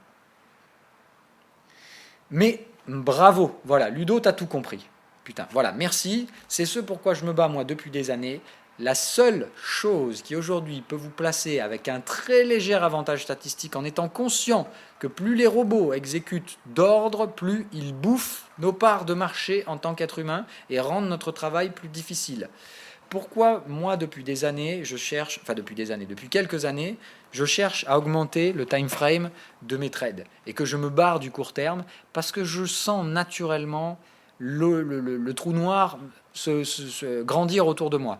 Je vois ce trou noir qui est un trou noir algorithmique et je veux en rester le plus loin possible. Et je le vois grandir en taille. Donc pour faire abstraction de son attraction, je fais tout pour m'éloigner du trading de court terme parce que je sais que quoi qu'il arrive, petit à petit, ils dominent ces marchés à court terme et ils ont une compréhension tous les jours plus fine des mécanismes de court terme, mais ils ne comprennent toujours pas le long terme parce que plus on va à long terme, plus on touche l'intelligence humaine, je pense. Et malheureusement, c'est là qu'ils mettront le plus de temps à comprendre. C'est la perception que j'en ai, mais aujourd'hui, c'est en se réfugiant dans les time frames un petit peu plus élevés que j'ai l'impression de pouvoir tirer la part de marché qui me revient aujourd'hui en tant que trader professionnel. C'est-à-dire, c'est plus cool, c'est moins stressé, mais j'ai surtout l'impression que c'est là que j'ai le plus de chances de tirer mon avantage statistique, voyant tout simplement que les robots aujourd'hui grappillent tous les jours un peu plus de terrain, exécutent toujours un petit peu plus d'ordre et comprennent et maîtrisent toujours de plus en plus les flux de court terme. Voilà. Aujourd'hui, il y a des mouvements, pendant 4 jours, je ne comprends pas ce qui se passe. À l'époque, ça pouvait arriver pendant quelques heures, une journée grand maximum. D'un coup, vous aviez une journée complètement folle il y a 4 ans, vous vous disiez putain, qu'est-ce qui se passe? Voilà. Et puis on voyait des volumes complètement tarés et on comprenait après que c'était des algorithmes qui étaient programmés pour monter. Voilà. Aujourd'hui, on comprend plus rien des fois pendant plus de 4 mois. Pour moi, là, ce qui se passe à Wall Street depuis 4 mois, c'est pas une gestion logique, c'est pas une gestion humaine. C'est une gestion algorithmique et des humains qui suivent. C'est des humains qui se disent, ah comme il y a une tendance, je ne vais pas lutter contre la tendance, donc je suis. Mais c'est pas une décision humaine qui prend ces trucs-là. C'est clairement pas des décisions humaines. Je pense pas. C'est des flux qui alimentent, mais c'est des robots qui identifient ces flux, qui les mettent dans certaines patterns et qui les traitent de façon, avec un raisonnement qui, moi, me semble plus algorithmique qu'humain. Maintenant, je peux encore une fois, c'est peut-être une pure vision de l'esprit ce que je vous dis ici, mais voilà, moi c'est le ressenti que j'en ai. Je sens une pression constante du milieu algorithmique qui bouffe de plus en plus de parts de marché, jusqu'à évidemment qu'on arrive au point de rupture où tout simplement, soit ils vont prendre le contrôle total du marché et on va disparaître en tant qu'être humain, soit tout simplement, on va se rendre compte qu'il va falloir les museler et tout simplement il y aura une législation qui sera mise en place pour tuer le trading algorithmique. Pas le tuer, mais en tout cas faire en sorte qu'on retrouve de la liquidité à court terme qui ne soit pas purement fictive et algorithmique. Voilà. Mais je ne pense pas que le trading à terme, c'est mort. Je pense que c'est possible, mais je ne miserai pas encore là-dessus. Je pense encore que l'intelligence humaine pourra museler la machine pendant encore quelques temps. Maintenant, il y a des mecs qui font clairement le pareil opposé, qui sont en train de dire qu'il faut aller all-in algorithme, et on va tout baiser, et c'est là qu'il faut gagner de l'argent. Si ces gens-là ont raison, écoute, j'ai pas envie de voir à quoi ressemblera le marché quand il sera totalement algorithmique. C'est-à-dire le jour où on donnera le pouvoir de notre finance, c'est-à-dire de notre économie, et c'est-à-dire de nos vies, si on donne un jour à uniquement des ordinateurs le pouvoir de répartir l'argent dans le monde, au bordel de merde. Voilà. En sachant que quoi qu'il arrive, ces robots auront pour objectif le profit. L'objectif final, ce ne sera pas de faire de l'altruisme, ce ne sera pas de trouver un modèle parfait pour bien répartir l'argent, ce sera de faire du profit. Voilà. Donc très, très, très, très sale, je pense, et sans être pessimiste. Je ne suis pas quelqu'un de pessimiste dans la vie, je suis plutôt réaliste. C'est-à-dire que je prends des choses positives, des choses négatives. Malheureusement, j'ai peur que là, on avance dans des choses dont on ne comprend pas encore les conséquences et dont on va malheureusement les subir. Maintenant, ça ne veut pas dire que c'est nécessairement un pas en arrière. D'accord ? Mais toute révolution induit à la fois des effets positifs et négatifs. C'est-à-dire qu'il y aura probablement des choses positives à dire de l'évolution algorithmique des marchés. Ça amène une liquidité qu'on n'avait pas avant, ça amène une sécurité. Par contre, je pense qu'il y a un effet négatif dont on n'a pas encore vécu les mauvais effets. On en a vu déjà des prémices, c'est ce qu'on appelle les flash cracks, mais jusqu'ici, tout se passe bien. Quand il y a un flash crack, on retrace un peu derrière, et encore, pas tout de suite, pas tout le temps. Donc, attention. Moi, je pense qu'un jour, on va vraiment sentir l'effet négatif et le revers de la médaille du trading algorithmique. Comme je vous l'ai dit, je pense que ça prendra une forme que personne aujourd'hui n'est capable d'anticiper parce que ça fera jurisprudence, je pense. Et c'est pour ça que je pense qu'il faut avoir aujourd'hui une approche du risque à la mesure de l'incertitude qui est devant nous, c'est-à-dire c'est pas le moment de risquer votre capital. Alors, oui, possible. S'il n'y a plus que des robots de trading, il n'y aura plus que des gagnants, il n'y aura plus de gagnants ni de perdants. Match nul, si, il y aura des gagnants, mais tout simplement, en fait, à partir du moment où toi, petit humain, tu viendras sur le marché, tu perdras. Tout simplement parce que le marché se fera de manière purement automatique. Et tout simplement, tu seras vu comme un adversaire de niveau inférieur, qui sera très facilement anticipable et chassable. Voilà. C'est-à-dire que tous les professionnels seront cachés derrière ces algorithmes, tous les particuliers qui viendront se risquer au marché seront immédiatement mis dans une petite... immédiatement flagués, et toi, on ira te racler immédiatement... sans hésitation. Et en fait, les robots vont se battre entre eux pour savoir qui va aller te piquer ton pognon. C'est plutôt ça. Voilà. Mais en gros, tes chances de réussite seront quasiment nulles. Voilà. C'est ça que je veux dire. C'est déjà le cas aujourd'hui. C'est-à-dire qu'un trader particulier, il a quasi aucune chance de gagner à long terme. C'est qu'en ayant la patience d'apprendre et de comprendre comment fonctionnent les choses, qu'on peut avoir un petit avantage statistique qui permet de tirer un peu d'argent. Mais encore une fois, ceux qui gagnent réellement de l'argent dans les marchés, ce n'est pas moi. Ceux qui gagnent beaucoup d'argent, c'est pas moi. Moi, je suis un petit rouage du système. Un tout petit. Si je disparais demain, je change que dalle. Quelqu'un prendra très rapidement l'argent que je prends. Il n'y a aucun souci. Je ne représente pas une part de marché. Je représente que dalle. Voilà. Et ceux qui sont vraiment les gros acteurs de ce marché se battent évidemment entre eux, mais ils sont surtout là pour profiter de la croissance. C'est-à-dire que le but des marchés, c'est de créer de l'argent, de créer de la richesse. Et derrière, quand on a créé trop de richesse, on se rend compte qu'il n'y en a pas assez pour tout le monde, et on consolide, et tout le monde paye, mais ceux qui ont gagné de l'argent en ont quand même gagné. Quand tu crées 200 000... Enfin, on va dire, voilà, tu as 100 euros dans ta poche. Derrière, tu as un cycle économique, putain, c'est magique, grâce au système du crédit et de l'inflation, à la fin du cycle, il y a 300 euros. Alors, tu n'as pas travaillé plus qu'avant, l'argent, il vaut un petit peu plus qu'avant, mais c'est surtout, là, tu as 300 euros. Ben, quand tout le monde demande son argent à la fin, ah bah, mais merde, il n'y a pas 300 euros en fait, on avait que 100 euros au départ.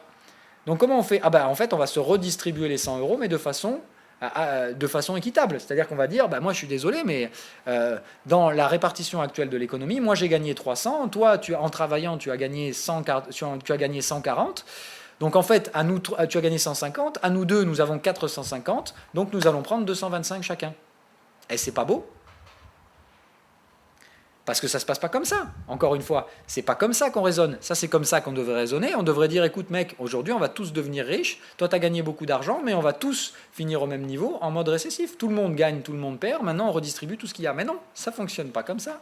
Quand le mec, il a gagné 300 et que tu as gagné 150, il te dit, hé mon coco, bah, il y avait que 100 euros à la base, bah, comme j'ai gagné les 3 quarts de la somme et que tu en avais qu'un quart à la fin, eh ben moi je prends 75 euros et il te reste 15. Ce qui fait qu'en fait, toi, à la fin de la récession, tu avais 175 euros, enfin tu avais 150 euros, bah merde, il t'en reste plus que 25. Lui, il en avait 300, il lui en restera 75. De façon proportionnelle, il a perdu de l'argent, certes, mais qui a gagné de la valeur pendant le cycle, c'est lui, et pas vous. C'est pour ça que les marchés sont beaux et c'est pour ça que les gens y vont. Parce que quoi qu'il arrive, quand tu vas dans les marchés et que tu gagnes de l'argent, tu finiras toujours plus riche. Allez, bye bye. Donc effectivement, ça fonctionnera tant que les gens cautionneront ce système-là de mauvaise redistribution des richesses à la fin des cycles économiques. Tout simplement parce qu'à partir du moment où ce sont toujours les mêmes qui accumulent le capital et qu'on le répartit toujours de la façon proportionnelle derrière, c'est extrêmement dangereux. Et le pire dans l'histoire, c'est qu'en plus, on ne répartit même pas le capital de façon proportionnelle, puisqu'à la fin, c'est souvent les mêmes qui payent, c'est-à-dire les plus pauvres en plus. C'est-à-dire que les mecs, non seulement ils vous pillent, mais en plus, ils vous font payer quand ça merde. C'est quand même magique. Enfin, je veux dire, c'est le plus gros système d'asservissement qui n'ait jamais existé au monde, le système capitaliste. C'est le système le plus inégalitaire et le plus ignoble au monde, mais ça convient à tout le monde parce qu'on arrive à créer de la richesse technologique, et cette richesse technologique, tout le monde peut théoriquement en profiter dans une certaine mesure, puisque au bout d'un moment, la technologie coûtera trop cher pour les pauvres, et tout simplement, ils n'auront pas accès à ça, et au bout d'un moment, ils couperont les têtes de ceux qui leur piquent le pognon. C'est toujours comme ça que ça va fonctionner. Allez, bref, on va s'arrêter là. Je vous souhaite une agréable fin de soirée. J'espère que vous avez appris des choses. C'est vrai qu'on a beaucoup dérivé par rapport au trading algorithmique. C'était un thème assez important. J'ai même envie de dire qu'il y a un vrai débat philosophique autour du trading algorithmique et qu'on pourrait très sincèrement en parler pendant des heures.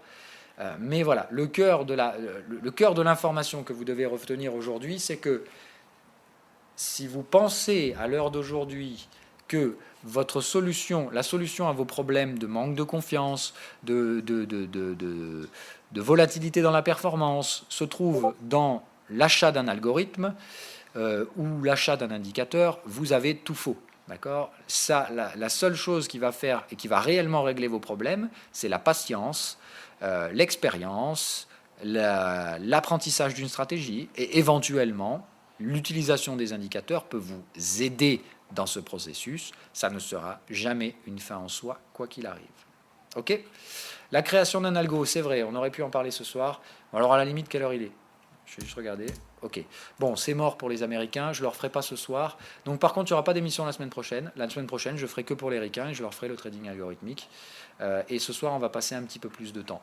Donc, la création d'un algo. On va y aller très simple. Alors je sais que ça vous intéresse. Bon, pour ceux que ça n'intéresse pas, vous pourrez tout simplement arrêter la vidéo ici. Là, on va rentrer dans le délire du geek, c'est-à-dire comment on code un algorithme. Donc déjà, ça commence de façon très très simple, c'est-à-dire qu'il va falloir apprendre le langage. Si vous ne comprenez pas comment ça se fonctionne un langage algorithmique, vous allez être dans la merde. C'est ce qu'on appelle généralement un langage conditionnel, c'est-à-dire que la base de tous les algorithmes, c'est un langage à la fois fonctionnel et conditionnel. C'est-à-dire que ce que vous allez faire, c'est que vous allez créer des fonctions qui peuvent éventuellement interagir les unes les autres. Alors, une fonction, ça réalise, comme son nom l'indique, une fonction. C'est-à-dire que, par exemple, ici, si je veux créer une fonction dans ce langage PineScript, ça se crée d'une certaine façon. Il faut, par exemple, le faire comme ça. Ici, vous allez, voilà, function. Par exemple, ça se code... Alors, là, je suis en français. Ah non. Alors, bon, en plus, là, vous voyez, là, ils vous mettent juste les fonctions ici. Mais par exemple, vous allez alors soit utiliser des fonctions déjà codées. Par exemple, crossover, c'est une fonction qui va étudier le crossover, c'est-à-dire le croisement haussier de deux valeurs, enfin de la première valeur au-dessus de la seconde. Voilà. Donc là, en gros, c'est une fonction qui a déjà été précodée. C'est ce qu'on appelle un langage simplifié. C'est-à-dire que là, par exemple, effectivement, cette fonction crossover, si je devais la coder, théoriquement, ce serait un langage conditionnel. Par exemple, if source supérieur ou égal à lower and source moins 1, c'est-à-dire la source une barre précédente. En fait, le crossover, c'est une fonction simplifiée. Putain, je vais y arriver. Oh bordel. Je ne trouve plus mes crochets. Normalement, c'était 4. Oh là. Il y a des trucs qui m'échappent là. Attendez. Ah, oh putain, d'accord. Non, mais c'est moi qui suis fatigué là. Non, où est-ce que tu te caches, mon coco? Putain, c'est quoi ce bordel? Bon, c'est pas grave, on va faire plus simple. On va essayer d'en choper une autre ailleurs. Il doit bien y avoir une putain d'accolade ici. Bon, sinon, c'est pas grave. On va faire source moins 1, d'accord? Vous avez compris? C'est en fait la source à la barre précédente était évidemment inférieure à lower. Ça veut dire la même chose. Ça veut dire que sur la barre courante, source vient de dépasser lower et que sur la barre précédente, source était inférieure. Donc, c'est bien en train de croiser à la hausse, source est en train de dépasser lower et il était inférieur à la barre précédente. Okay, ça, c'est bien ce qu'on appelle un langage fonctionnel. C'est tout simplement ça. C'est-à-dire qu'ici, ça a été encapsulé dans ça, et ça, c'est donc une version raccourcie de ça. D'accord? C'est exactement comme ça que ça fonctionne. C'est un langage purement conditionnel, c'est-à-dire en gros, si, if, une condition, alors tu exécutes ça. Si la condition n'est pas valide, else, tu expliques ça. Enfin, tu exécutes ça. Ça, c'est la base, d'accord? Tous les langages sont souvent et purement conditionnels. C'est-à-dire qu'on va soumettre des conditions à l'algorithme et on va lui dire en fonction de telle et telle condition, tu vas exécuter cette ligne-là. En fonction de telle et telle autre condition, tu exécuteras cette condition-là. En fonction de telle et telle et telle. C'est-à-dire qu'en fait, ce que vous pouvez faire, c'est ce qu'on appelle des schémas multiconditionnels. Alors là, en PineScript, ils ont géré ça comme des grosses merdes, mais je vais y aller très simple. Le principe, c'est que vous allez dire if condition, d'accord, then, donc en gros, c'est si, alors, d'accord, alors, sortie 1, tu mettais sortie égale 1, d'accord, vous allez faire else, c'est-à-dire en gros, si la première condition n'est pas remplie, ça veut dire qu'on n'est pas dans la condition 1, vous allez faire par exemple else if condition 2, d'accord? Ça veut dire que si ce n'est pas la condition 1, la sortie ne sera pas égale à 1, et on va donc passer à la ligne suivante du code, qui va regarder si la condition 2 est valide. Si la condition 2 est valide, dans ce cas-là, sortie égale 2, d'accord? Mais si la condition n'est toujours pas valide, on va vouloir faire else, if condition 3, sortie égale 3. Est-ce que vous comprenez le principe? C'est-à-dire qu'en fait, ce qu'on va faire, c'est une vraie gestion conditionnelle complexe, dans laquelle on va créer multitude d'options possibles. À la base, un algorithme très simple, ce qu'il va vous faire, c'est généralement if, else, c'est-à-dire si la Bollinger croise la moyenne mobile, achète. Si la Bollinger croise la moyenne mobile à la baisse, vend. Voilà, algorithme de merde, le truc où vous n'avez rien compris. Maintenant, on va repasser, rappelez-vous, pour ceux qui ont pris le screenshot tout à l'heure, mes algorithmes, vous avez compris le délire. Moi, c'est du if, truc plus truc plus truc plus truc plus truc, c'est-à-dire 10 conditions, ok, première possibilité, maintenant, si c'est pas ça, deuxième possibilité, si c'est pas ça, troisième possibilité, j'ai souvent 40 possibilités sur un algorithme. Je vous laisse 40 possibilités, en sachant que chaque condition représente 10 conditions à remplir. Alors c'est entre 5 et 10, elles ne sont pas toutes aussi complexes que celles que vous avez vues. Et ce que vous avez vu tout à l'heure, c'est l'algorithme dont l'objectif est simplement de vous dire s'il y a un break. C'est-à-dire que ce que vous avez vu tout à l'heure, ça sert à définir quand est-ce que je mets ça. D'accord? Et si vous avez bien compris, encore une fois, à aucun moment, ce signal vous permet de trader aveuglément. Ce signal, il vous donne une information technique parce qu'un tel type de pattern s'est déclenché sur ces bougies-là. Si vous vendiez ici, vous vous faisiez arracher la tronche par le S&P 500 le lendemain. On est bien d'accord? Est-ce que vous comprenez l'utilité? La complexité de l'algorithme ne le rend pas plus tradable qu'un algorithme simple. La seule différence, c'est que moi, mon algorithme, je l'ai pensé avec ma stratégie. C'est ça qui fait toute la différence et qui fait que moi je pense que mon algorithme est mieux que les autres, mais encore une fois c'est mon bébé, donc je ne pense pas nécessairement être la personne la plus apte à être dans un jugement réel de mon algorithme. D'accord? C'est vous, encore une fois, moi je vous laisse juge, c'est pour ça que je vous laisse essayer pendant une semaine, et je vous dis pas je suis plus fort que les autres, je suis trop bon et mon truc il est parfait, prenez-le et vous êtes obligé de l'aimer. Non, non, ce n'est vraiment pas comme ça. C'est de vous dire je ne sais pas si vous allez aimer ou pas aimer, essayez et puis je vous jugez par vous-même. Voilà. Moi, c'est la seule chose que je vous incite à faire, et c'est pas pour vous vendre des indicateurs, je m'en branle. Mais je vous dis, si ça vous intéresse, au lieu de vous triturer le cerveau pendant des semaines, putain, venez faire un essai gratuit, c'est pas très grave. Si ça vous plaît pas, ou si ça vous paraît trop compliqué et que vous suivez pas, bah c'est pas grave, vous arrêtez au bout d'une semaine, ça vous a coûté zéro, vous avez peut-être perdu un peu de temps, mais c'est tout. Voilà. Le plus important, c'est de ne pas gaspiller votre argent au début. Si vous êtes riche, que vous avez un gros capital, vous pouvez gaspiller un peu d'argent, mais encore une fois, ça sert à quoi d'acheter des indicateurs que vous n'utiliserez pas derrière? Donc c'est ça, évitez de perdre votre argent. Maintenant, si vous en avez beaucoup, bon, je peux comprendre que vous achetiez un ou deux indicateurs à des vendeurs d'indicateurs, c'est pas très grave dans ce cas-là. Mais si vous avez un petit capital, n'allez surtout pas dilapider votre argent dans des indicateurs que vous ne pouvez même pas essayer. C'est vraiment de l'argent que vous jetez par les fenêtres.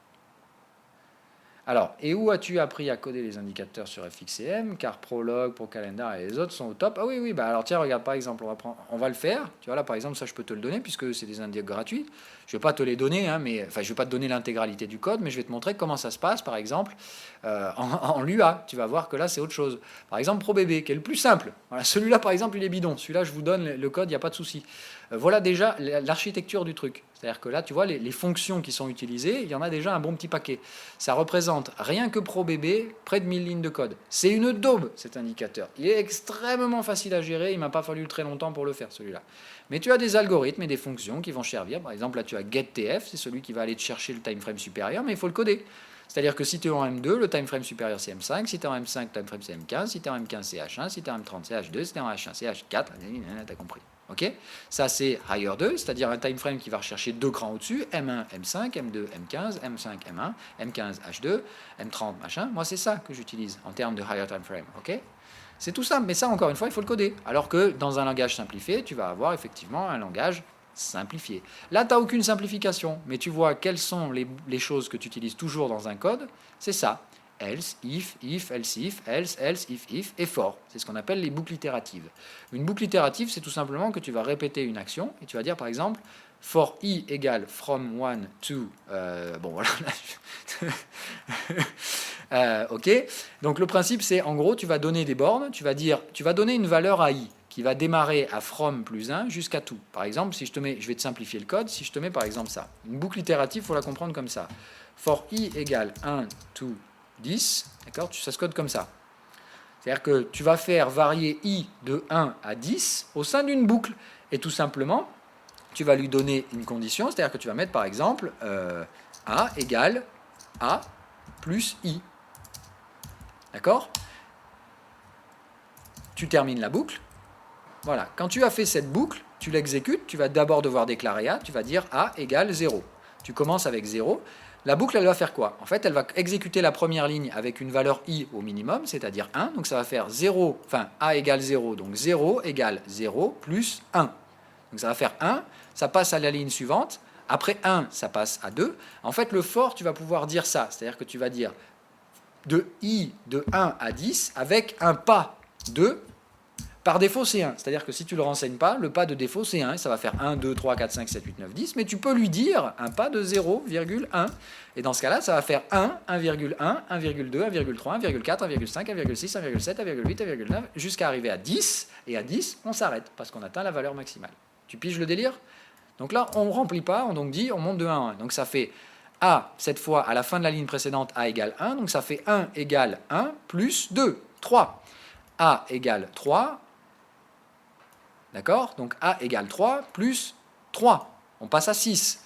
A égale 6 plus 4, 10. Tu piges le délire? Voilà, c'est aussi simple que ça. C'est les deux fonctions que tu trouves dans tous les codes. La boucle itérative, for, dans laquelle tu vas exécuter une sommation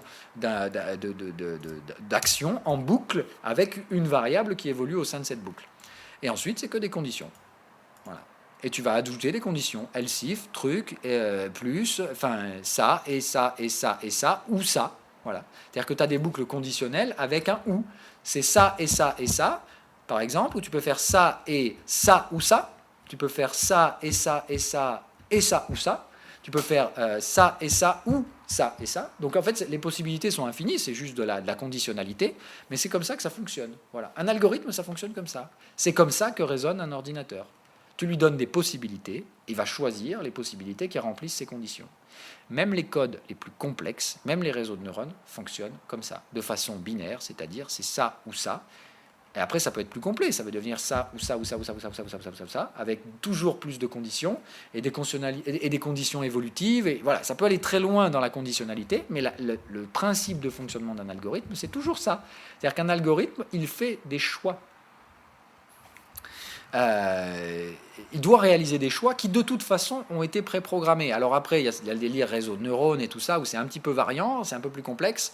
Et il y a le délire big data, où effectivement l'évolution de la data va faire évoluer la conditionnalité, mais quoi qu'il arrive, ça reste des conditionnalités. La base d'un algorithme, c'est que tu lui dis, c'est ça, ou ça, ou ça, ou ça, ou ça, ou ça, ou ça, ou ça, et lui, il raisonne en fonction de ça. Ok ? Mais vous voyez, par exemple, je vous dis le délire, quand on me dit, par exemple, c'est rien du tout de coder, ça, ProBB, c'est pas un outil fantasmagorique, voilà le merdier que ça demande. 972 putains de lignes.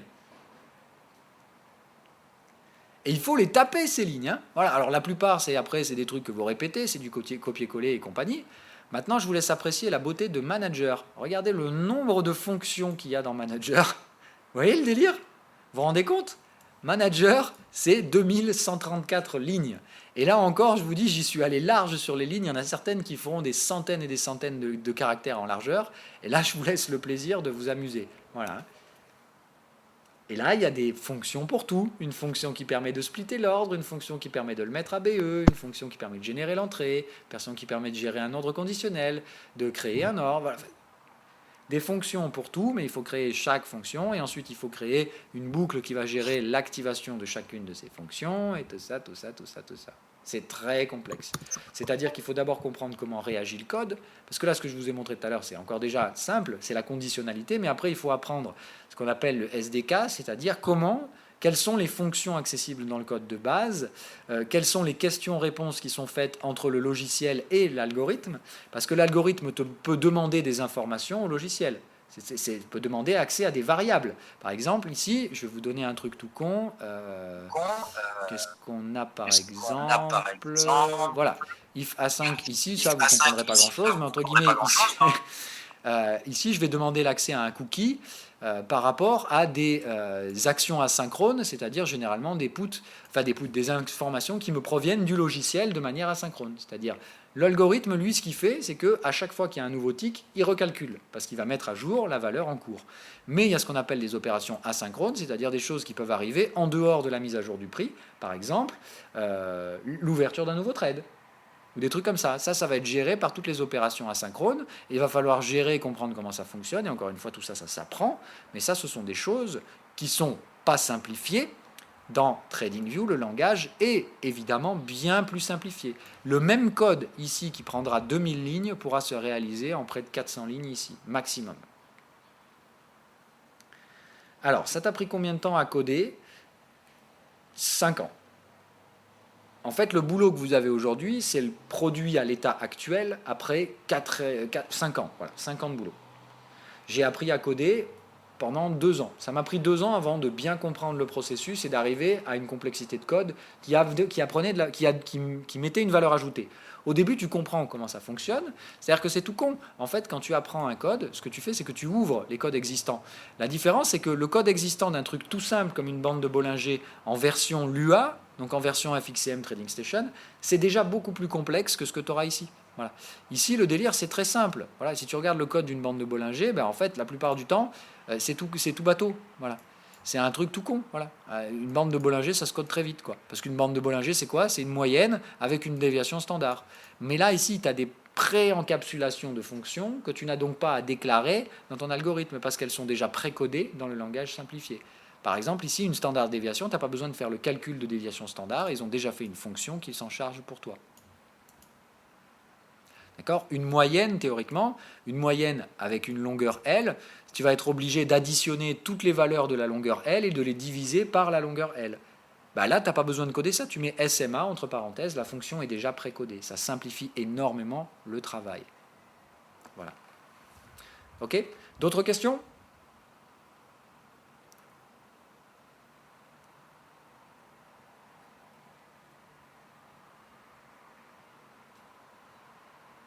Alors, donc pour un trader pro, quel intérêt de trader lui-même ou lui donner sa strat à un algo?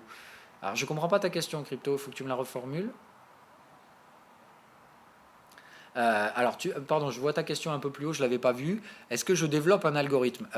Oui, mais moi je vous l'ai dit et je vous le dirai toujours, je ne développe des algorithmes selon une vue que je défends bec et ongle. Pour moi, la solution n'est pas 100% algorithmique pour les particuliers. Ça ne marchera jamais de croire qu'un algorithme pourra être plus performant que vous. Par contre, je pense sincèrement qu'un trader accompagné d'un algorithme assistant est bien plus efficace qu'un trader sans. C'est la raison pour laquelle moi je suis assisté d'indicateurs. Vous croyez sérieusement que j'en ai besoin de les voir les indicateurs? La plupart du temps, je sais comment ils vont réagir parce que je les ai codés. Mais, et je vous dis, et c'est là où je ne m'en séparerai jamais, très souvent, la complexité de ces indicateurs fait que je ne les comprends pas tout le temps. Et souvent, ils me sauvent la vie, et pour ça, je ne les sortirai jamais. Parce qu'ils sont froids, ils n'ont pas raison tout le temps, ils ont même assez souvent tort, mais dans la globalité de l'information, ils ont plus souvent tort que raison, et souvent, ils me rappellent à l'ordre. Et ils me disent, oh là là, attention, dans la gestion du risque, dans les patterns que tu utilises tous les jours, moi je vois des patterns que tu ne vois pas. Ça m'évite de rentrer dans un biais de trading, ces indicateurs. C'est tout simplement ça. Là, regardez, le S&P 500, je le vends pourquoi? Parce que comme je commence à voir sérieusement des signaux rouges, take profit, là on passe bear, j'ai envie de vendre, c'est clair. C'est pas compliqué, bien sûr que j'ai envie de vendre le S&P 500, bien sûr que je vends le Nasdaq, bien sûr que voilà, parce que j'ai des signaux qui me disent, ok, tu as peut-être envie de vendre, mais moi en tout cas j'ai quand même des patterns qui corroborent que tu n'as peut-être pas forcément tout à fait tort. Ça ne veut pas dire que tu as raison, mais en tout cas, la ceinture de sécurité, elle est là pour me sauver des emmerdes. Mais non, je ne peux pas coder le contexte. Comment tu veux que je fasse comprendre à un algo que les prix sont paraboliques? C'est très complexe à faire comprendre ça. C'est possible, mais il faut vous dire un truc. Dans TradingView, le problème c'est que le code, il est limité. TradingView, ils me mettent une putain de limite qui me, je vais peser mes mots, me casse les couilles. Et vraiment me casse les couilles au possible. Vous voyez l'erreur que vous avez quand vous avez tiré vos indicateurs la première fois et que ça vous a mis sine wave cannot compile ou je sais pas quoi, l'erreur à la con là, celle qui arrive tout le temps. C'est pas parce que le code il est pas bien fait, c'est pas parce qu'il y a des erreurs de codage, c'est parce que ces connards ils trouvent que le code est trop complexe et que ça prend trop de temps à compiler sur leur serveur, donc ils disent ok stop, moi t'as utilisé un max, t'as utilisé toute la puissance de calcul que je suis prêt à te fournir gratuitement, maintenant stop, ton code est trop complexe. Voilà ce qu'ils me font TradingView aujourd'hui. C'est-à-dire que mon code est trop complexe pour eux, donc ils me spoilent et ils m'empêchent la compilation. Et ça me casse les couilles, mais monumentalement, parce qu'encore une fois, je trouve ça injuste, parce que la compilation, ça leur demande un calcul, une fois, et après que l'indicateur est compilé, il est sur votre ordi et il n'est pas compilé à chaque fois. Et une fois que c'est fait, ils n'ont plus d'emmerde. Mais ils me cassent les burnes et ils limitent la compilation. Ça me fait chier, ça fait des mois que je les emmerde à essayer de pousser cette limite, de me laisser un tout petit peu de marge de manœuvre. Ils ne veulent pas, ils n'entendent rien de ce que je leur dis. Et évidemment, je ne peux pas gueuler sur un sourd, ça ne sert à rien.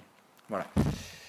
Oui, le calcul coûte des sous, mais encore une fois, ça ne leur coûte vraiment rien au regard de toute la donnée qu'ils exécutent. Donc ils se foutent juste de ma gueule et ils n'en ont rien à foutre de ma petite tronche. Mais c'est normal, je peux comprendre encore une fois. Moi, je ne représente rien pour eux et ils ne veulent pas faire l'effort. Voilà. Et je m'en fous. C'est comme ça. Voilà.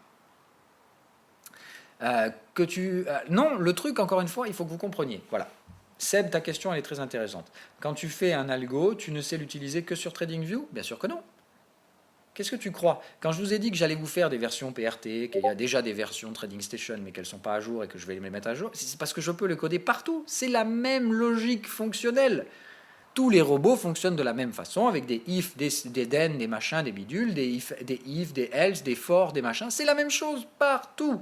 Il suffit juste d'apprendre le code des différentes plateformes. TradingView a son code, le Lua a son code, Truc a son code, mais la logique derrière la même est toujours identique. Donc je peux faire les indicateurs sur toutes les plateformes. Il y a certaines plateformes par contre qui n'offrent pas les outils pour réaliser certaines fonctions. Il y en a beaucoup par exemple qui me disent pourquoi il n'y a pas Analyzer sur TradingView. Parce que je ne peux pas le faire, parce que sur TradingView je ne peux pas tracer une ligne. Dans la FXCM, dans la Trading Station, je peux sans problème. J'ai une fonction, je lui dis écoute, sur telle barre et telle barre, tu me traces une ligne entre les deux. Voilà. Et après, soit je lui fais un code pour lui demander de me poursuivre la ligne ou un truc comme ça, mais je peux faire ce que je veux dans la Trading Station. Ici, je suis ultra limité, il y a plein de trucs que je ne peux pas faire, mais je peux faire Sine Wave et Momentum, et quoi qu'il arrive, ce sont les plus importants. Tout le reste que j'ai jamais codé n'a jamais servi qu'à une chose, cadre technique. D'accord ? La seule chose, pour ceux qui connaissent mon travail depuis longtemps, à l'époque, je vous vendais ce que j'appelais le bundle. D'accord ? C'est-à-dire, le bundle, c'était 4 indicateurs, c'était le minimum syndical pour avoir une stratégie qui gère bien son risque. Il y avait quoi dedans ? Est-ce que quelqu'un peut me le rappeler ? Bon, enfin, on s'en fout, je vais vous le donner tout de suite. Donc, Sine Wave, Momentum, Volume Profile et Analyzer. Analyzer, il faisait quoi ? Analyzer, il faisait ce que je vous fais faire aujourd'hui à la main, c'est-à-dire tracer un contexte graphique, des obliques, des machins. Analyzer faisait ça. Il vous prenait les fibos, et en fait, il faisait l'analyse graphique pour vous de façon automatique. Bon, c'était cool, vous n'avez plus rien, vous aviez plus rien à branler, vous aviez un semblant, parce qu'encore une fois, un algorithme est quand même pas aussi performant qu'un être humain. Vous aviez une analyse graphique faite automatiquement, voilà, bravo, c'était comme ça. Vous aviez le volume profile pour être sûr que vous tradiez une zone où il y a une demande acheteuse et une demande vendeuse. Donc, normalement, en combinant Analyzer et volume profile, vous trouviez de façon algorithmique, mais encore une fois, il fallait que vous fassiez le lien entre les deux. C'était pas tout magique et ça vous tombait pas servi dans la bouche. Il fallait faire le lien parce qu'il faut toujours que l'être humain soit là pour vérifier les putains d'informations. Voilà. Mais en combinant Analyzer et Volume Profile, vous aviez une forte probabilité de trouver les zones de demande à l'achat et à la vente, et vous n'aviez plus qu'à attendre d'avoir un putain de double signal Sine Wave et Momentum dans ces zones. C'était aussi simple que ça. C'est quoi la stratégie que je vous apprends aujourd'hui sur la TradingView ? C'est la putain de même chose. J'utilise toujours les mêmes trucs depuis 8 ans. C'est juste qu'il y a certaines plateformes où j'ai pu les coder de façon automatique et d'autres non. Et sur MT4, MT5, je vais pouvoir faire des choses grâce à quelqu'un qui m'a aidé à coder, qui est très très bon dans ces plateformes, et qui m'a dit « Ok Phil, ton boulot m'intéresse et j'ai envie d'y apporter ma patte et ma valeur ajoutée. Je ne vous spoile pas, mais sur MT4, MT5, il va arriver un truc de dingo qui va vous plaire. Mais ça restera, quoi qu'il arrive, du trading semi-automatique. Jamais de la vie, vous aurez un truc sur lequel vous mettez on et ça trade tout seul et ça fait des gains. Parce que ça, c'est du vent. D'accord ? Ça peut faire des gains en backtest, mais ce que vous backtestez, c'est de la donnée de merde. Et ce que vous backtestez, quoi qu'il arrive, un jour, ça va vous péter à la gueule. Et même si vous faites des petits gains, 2-3%, il suffit un jour d'une grosse perte de 30%, vous perdez tout ce que vous avez gagné pendant tellement longtemps. Et voilà. Le problème en plus du trading algorithmique, c'est que vous réinvestissez systématiquement vos gains. C'est-à-dire une chose que je vous ai apprise, quand vous gagnez de façon régulière, l'erreur à ne pas commettre ensuite, c'est de réinvestir les gains. C'est-à-dire que si vous faites travailler un robot et que votre robot fait 3% par mois, c'est pas grand-chose, encore une fois, hein, mais bon, c'est toujours mieux qu'une perte. Dans ce cas-là, ok, prenez ces 3% par mois, mais remettez-lui le même capital chaque début de mois. Ne lui faites pas réinvestir les gains. Tous les gens qui font ça finissent à zéro, tout simplement parce qu'un jour, il y a un risque qui arrive que vous n'aviez pas vu, que vos backtests n'ont pas vu, et vous prenez une grosse châtaigne qui vous fait perdre tout ce que vous aviez gagné depuis le début où vous avez appuyé sur Start sur l'algo. Donc si vous voulez un algo profitable, même si en général les algos de particuliers sont très faiblement profitables, ok, mais vous réinvestissez jamais les gains. Sinon, quoi qu'il arrive, tôt ou tard, vous allez vous prendre le coup près et ça prendra tous les gains d'un coup. Et ça finit comme ça pour tout le monde. C'est fou, mais je vous le dis, d'expérience, l'algorithme, c'est mon putain de domaine. Je ne connais pas un seul trader algorithmique en France qui gagne de l'argent et qui gagne sa vie avec ça. Sauf si vous avez 500 000 euros, ok, et si vous avez une vraie gestion du risque, c'est-à-dire que vous ne faites pas de parabolisation, pas de réinvestissement des gains. Mais tout le monde n'a pas 500 000 euros, parce que pour pouvoir gagner avec 3-4% de gains, j'aime autant vous dire qu'il faut quand même un gros capital. Et si vous avez un gros capital, confiez-le à quelqu'un qui gagnera 15%, au lieu de vous faire chier à filer ça à un algo qui vous en gagnera 3%. C'est con, mais c'est comme ça. C'est con ce que je vous dis, l'algo de particulier, ça ne sert à rien. C'est du temps perdu, c'est une putain de chimère de penser qu'avec ton petit cerveau de con de trader, tu es capable d'être plus performant que l'ensemble des traders qui ont de l'expérience. Si tu te rends compte de la stupidité du raisonnement quand même, Tu te dis dans ta tête que toi, avec ta petite expérience du coding et avec tes petits if-else et ta petite expérience vite fait des indicateurs graphiques, tu vas pouvoir être plus performant qu'un trader professionnel. Mais tu as réfléchi une seconde? Tu crois sérieusement que ça fonctionne comme ça dans le monde? C'est une putain de guerre, le marché. On se retrouve tous sur une place et tu as des charognes, tu as des mecs qui trichent, et tu as des imbéciles qui viennent et qui pensent qu'ils vont faire une bonne affaire au souk. Mais évidemment que ces mecs-là perdent de l'argent et c'est évidemment à ces mecs-là qu'on prend le pognon. Faut quand même pas être con. Enfin, les marchés gagnent de l'argent pour la raison que je vous ai expliqué tout à l'heure, parce que quoi qu'il arrive, les marchés sont là pour créer de l'argent. Donc c'est bien, on peut gagner de l'argent sur les marchés, mais cette création de valeur artificielle, elle est très inéquitablement répartie. Il y a les charognes comme moi qui viennent piquer un petit peu du pognon qui est créé en évitant d'en rendre un petit peu, qui spéculent, mais qui gagnent réellement de l'argent dans le marché. Ceux qui, de toute façon, tirent les ficelles, c'est eux qui gagnent le pognon, c'est eux qui ont la liquidité, c'est ceux qui ont les millions qui gagnent de l'argent dans les marchés. Mais quand vous arrivez, petit particulier, avec vos 2-3 000 euros et vos grandes idées, mais évidemment que vous vous faites démonter. Mais vous réfléchissez 2 secondes avant de... Putain, mais si c'était facile, ça se saurait, nom de Dieu. Il faut être pragmatique dans la vie quand même au bout d'un moment. Si vous n'avez pas cette rationalité de vous dire que quoi qu'il arrive, quand vous arrivez en tant que débutant, vous avez beaucoup de handicap par rapport à ceux qui sont là depuis des années, qui ont appris un métier, qui en ont chié et qui ont eu le parcours que vous allez devoir vous taper pour arriver à prendre des gains. Putain, si c'était facile, ça se saurait, bordel. Donc c'est pas un petit mec qui a débarqué dans les marchés depuis il y a 2 mois. C'est à la mode en ce moment justement là, les mecs qui ont débarqué dans la crypto, qui voient qu'ils n'arrivent pas à faire des gains, ils font quoi aujourd'hui? Ils commencent à comprendre qu'il va falloir coder des algos parce qu'ils voient la demande. Les gens demandent des algos, donc ils se disent chouette, j'ai un public, j'ai une demande, je vais créer un algo, je vais le vendre. Eh bordel, mais merde, vous êtes un produit, c'est ça le truc. Donc faites gaffe à pas être pris pour un produit, c'est vraiment impossible. Faites attention, tout ce qui est simple, tout ce qui vous semble accessible, c'est du bullshit, c'est un discours commercial, et le produit, c'est vous.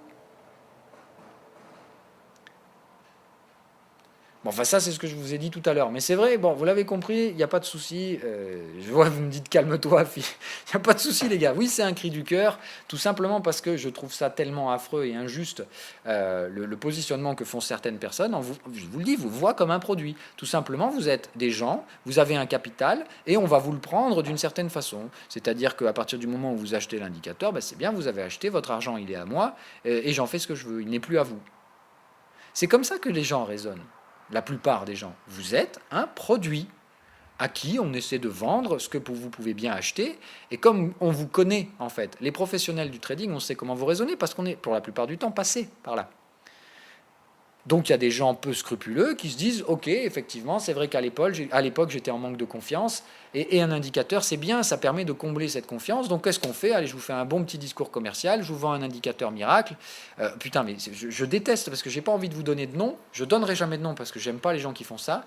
Mais j'en ai des dizaines de noms à vous donner, des mecs qui vous disent allez, je vous vends une petite formation et en bonus vous avez un indicateur miracle qui vous permettra de gagner de l'argent avec mon savoir technique de grand codeur. Bon, bah, la plupart du temps, ces mecs-là ne savent même pas coder. Ils vous ont codé un truc de merde, comme je vous ai montré tout à l'heure, avec 3 pauvres conditions.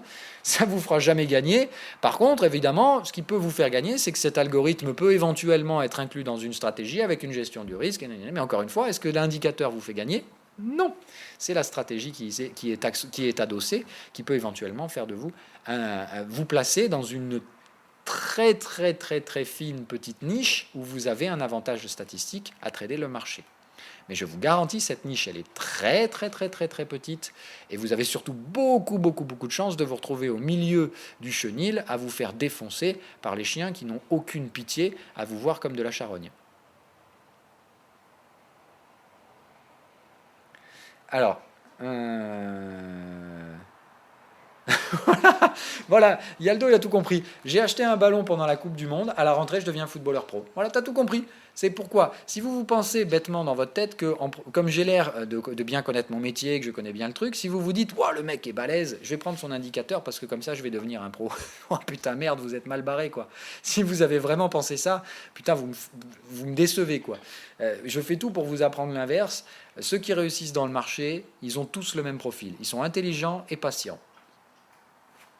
La patience, ça s'apprend. L'intelligence, ça se cultive. Après, tout le monde peut y arriver.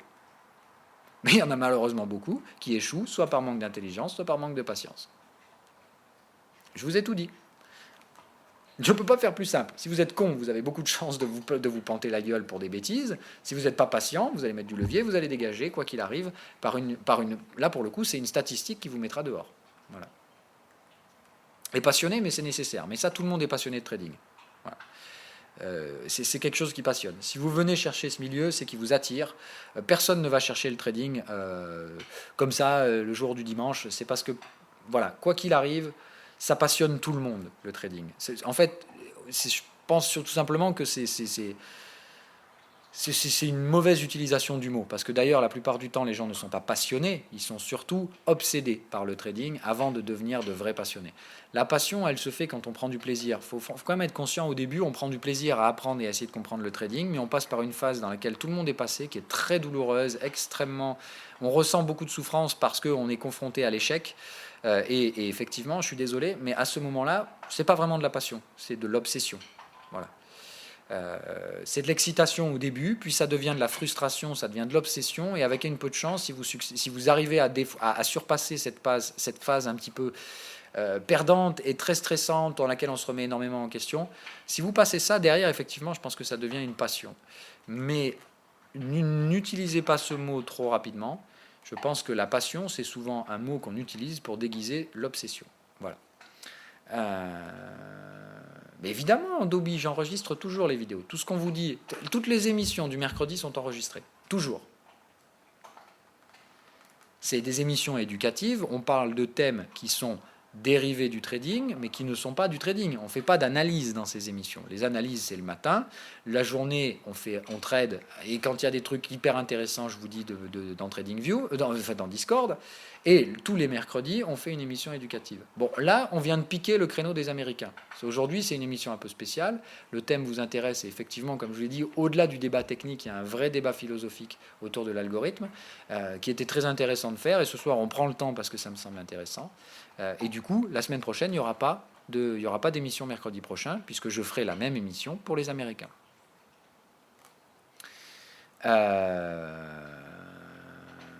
Ce sera dispo demain en replay sur le YouTube, comme d'hab. Voilà, tout simplement. Alors, c'est un tour obligatoire recommandé de créer son propre indicateur, mais que dalle, ça ne sert à rien. T'as pas compris ce que je t'ai dit, Boingo? Ça ne sert à rien, l'indicateur. C'est une aide, mais encore une fois, c'est...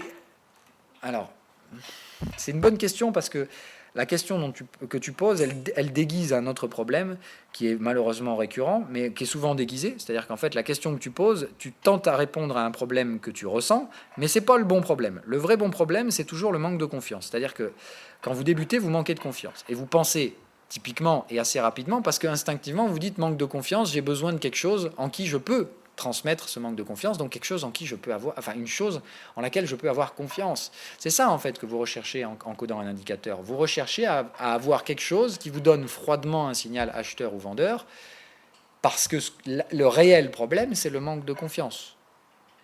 Moi, je vous ai dit, je préfère pas faire ce raccourci de vous dire qu'en prenant des indicateurs, vous allez trouver et combler ce manque de confiance. Non, ce manque de confiance, il faut le combattre en apprenant à maîtriser ce manque de confiance que vous avez. Et la seule chose qui vous permet de maîtriser ça, ce n'est pas un indicateur, c'est une stratégie. Donc faites attention, l'indicateur peut être utile pour vous aider quand vous manquez de confiance. Moi, c'est ce que j'ai compris depuis le temps. C'est-à-dire que les débutants recherchent souvent l'indicateur parfait par manque de confiance, pensant stupidement que c'est ce qui palliera leur manque de confiance en eux. Mais non, c'est un faux problème. Le vrai problème est qu'il faut s'attaquer à ce manque de confiance à travers une stratégie qui correspond à votre psychologie. Là, je vous renvoie aux émissions qu'on a fait sur la psychologie en trading pour comprendre quels sont les cadres techniques qui vont favoriser vos avantages psychologiques en fonction de vos différents profils. Ça, on en a déjà parlé. Et après, il y a le fait que, effectivement, l'indicateur peut être une aide supplémentaire, visuelle, pragmatique et froide, qui peut vous aider dans l'application d'une stratégie. Mais il faut que l'indicateur ait été pensé en fonction de la stratégie ou que la stratégie soit développée autour de l'indicateur. Ça, c'est bien deux choses. D'accord ? Ça peut marcher dans les deux sens. Moi, j'ai construit ma stratégie autour de l'indicateur. C'est-à-dire que moi, avant de structurer ma stratégie, j'ai commencé par coder. J'ai fait ce que beaucoup d'entre vous pensent, c'est-à-dire j'ai développé sans savoir où j'allais. D'accord. J'ai développé à tout va des indicateurs, putain, j'ai dû en créer des centaines et des centaines. Pour au final me rendre compte qu'aujourd'hui, il n'y en a que 2 dont j'ai besoin, un putain d'indicateur de cycle et du momentum, et le reste, c'est bullshit. Le reste, vous pouvez le faire. Le reste, ça se fait. Le volume profile, alors c'est vrai que c'est pratique. Le volume profile, c'est vrai que ça c'est un truc que je préférerais coder, mais encore une fois, c'est pas indispensable. C'est un cadre technique. Cadre technique, il y en a des dizaines et des dizaines de possibilités. Et comme en plus vous pouvez et vous devez combiner ces possibilités, ça fait des milliers d'options possibles de combinaison de cadres techniques. Donc, encore une fois, trouvez-en juste un, que ce soit via un indicateur ou non, ça vous regarde, mais ne mélangez pas les indicateurs techniques et les indicateurs de signaux. Les indicateurs cadres techniques sont là pour vous donner des prix, les indicateurs de signaux sont là pour vous dire c'est bon, tu peux y aller. Les indicateurs de signaux gèrent le risque, les indicateurs de cadre technique vous disent sur quel prix vous devez intervenir. Alors en fait, la partie FXCM sur le site, elle existe déjà, elle existe juste sur l'ancienne version du site. Mais bon, voilà, c'est pas... voilà. De toute façon, je vais arrêter de proposer les anciens indicateurs d'FXCM. Je ne proposerai à terme que Sine Wave et Momentum sur toutes les plateformes. Comme ça, il n'y aura pas de jaloux. Maintenant, ceux qui veulent avoir accès aux anciens indicateurs FXCM pourront y avoir accès, bien entendu. Je vous rappelle que l'abonnement, il donne accès à tout sur toutes les plateformes. Donc, je ne communiquerai pas sur les autres indicateurs, mais ceux qui les veulent, évidemment, il n'y aura aucun problème, je vous les donnerai. Alors, tu réponds à Chris qui dit... Alors, il n'y a que les il a dit que les algos prennent déjà le dessus pour les short time frames et que petit à petit, ils vont prendre le contrôle des time frames supérieurs. Non, non. Ce que je dis, c'est qu'il y a une tendance, évidemment, à progresser à la compréhension des time frames supérieurs. Mais que les algos, pour l'instant, je vois qu'ils ont beaucoup plus de facilité à comprendre les mécanismes de court terme. Mais qu'eux aussi essayent de grappiller pour une compréhension plus globale du marché, petit à petit. Ils arrivent à être suffisamment pertinents pour pouvoir comprendre les mouvements de marché un peu plus grands qui sont vraiment liés à de la psychologie humaine. Mais je vois qu'ils ne comprennent pas. Ils essayent, mais ils ne comprennent pas. D'accord ? À ce niveau-là, ce sont encore des humains qui prennent les décisions, je pense. Voilà. Mais le volume en intraday, pour moi, il est clairement pas manipulé, mais il est fait par des algorithmes qui ont des objectifs qui ne sont pas perdants. Leur objectif n'est pas d'être perdant. Donc, pour moi, à court terme, aujourd'hui, vos possibilités de gain, c'est-à-dire votre avantage statistique, il est carrément réduit. Maintenant, il n'est pas nul. Encore une fois, il y a des gens qui gagnent très bien leur vie en intraday, mais ce sont des professionnels. Mais en tant que débutant, évidemment, vous prenez toujours un peu plus de risques parce que les marges possibles dont vous pouvez tirer bénéfice sont de plus en plus minces à court terme, je pense. Maintenant, ça peut être une pure vue de l'esprit et je peux vous raconter complètement n'importe quoi. Encore une fois, ce qu'on fait ici, ce sont des vues subjectives, c'est-à-dire que moi, je partage mon expérience. Mais mon expérience, c'est mon expérience, c'est pas l'expérience divine du marché, hein, qu'on soit bien d'accord. Voilà. Faut faire attention. Hein, moi, ça me semble logique ce que je vous dis, et si vous l'écoutez, ça vous semblera logique aussi, je pense, mais ça ne veut pas dire que c'est une réalité. Parfois, certaines choses que je vais vous dire sont des pures vues de l'esprit qui ne représentent rien dans la réalité. Oui, il y a plus qu'une avancée des points indicateurs en multi-time frame, c'est fini en fait, mais j'ai encore des améliorations, enfin non, c'est pas fini, j'ai encore des améliorations à faire. En fait, ce qui me reste à coder, c'est de trouver un nouvel algorithme plus efficace pour les triangles sur la version multi-time frame, et pour l'instant, c'est franchement pas gagné. Mais il faut que je trouve le temps de travailler dessus, tant que je n'ai pas, hein, puisque là, en ce moment, à chaque fois que je prends une semaine de vacances, je mets 2 semaines à m'en remettre en termes de boulot derrière. Et que j'ai encore prévu donc de partir au Canada, derrière je vais partir à Malte, donc là en fait je pense que jusqu'à octobre je vais pas avoir le temps de m'occuper de ça, donc j'ai dit probablement la fin de l'année, je pense toujours que c'est possible, et que l'année prochaine je m'attaquerai à Pro Real Time, FXCM et à faire les autres versions. Mais voilà, je veux d'abord terminer la version multi-time frame. Et franchement, pour l'instant, le boulot a été considérablement avancé. J'ai déjà commencé le backtest, c'est-à-dire que ça me semble effectivement relevant comme intervention le multi-time frame, vu les reviews que je fais depuis plusieurs mois dessus. Mais de mon côté, hein, encore une fois, moi je compare la version existante avec la version multi-time frame pour regarder laquelle des deux, si la nouvelle version multi-time frame est plus pertinente ou apporte quelque chose supplémentaire à l'ancienne version. Si l'ancienne version elle est aussi, voire plus efficace, ça ne sert à rien de changer un truc qui marche. Voilà. Moi, je ne change que pour une amélioration. Changer pour changer, c'est débile. Voilà. Allez, on a couvert toutes les questions, à moins qu'il y en ait une petite dernière qui se cache, mais là, je commence sérieusement à en avoir marre de parler. Euh, on en parle après, Chris. Ça, c'est une question hors contexte, Mikado. Des questions sur les algos, sinon on termine le sujet, on arrête l'enregistrement. Ça fait déjà 2 heures de vidéo pour ceux qui vont se la taper en replay. Je pense que ça se fait déjà pas mal. Donc si vous avez vraiment pas de questions pertinentes concernant le trading automatique, on se souhaite gentiment une bonne soirée et on fout la paix à ceux qui nous regarderont en replay. Et on traitera les autres questions en dehors. C'est bon ? Allez, donc merci à tous de nous avoir écoutés. C'est très très long ce soir, j'en conçois. Mais voilà, et comme d'hab, moi je vous force pas à regarder. Si vous avez regardé jusqu'au bout, bravo, vous avez passé 2 heures de votre temps. J'espère que vous aurez appris quand même pas mal de choses.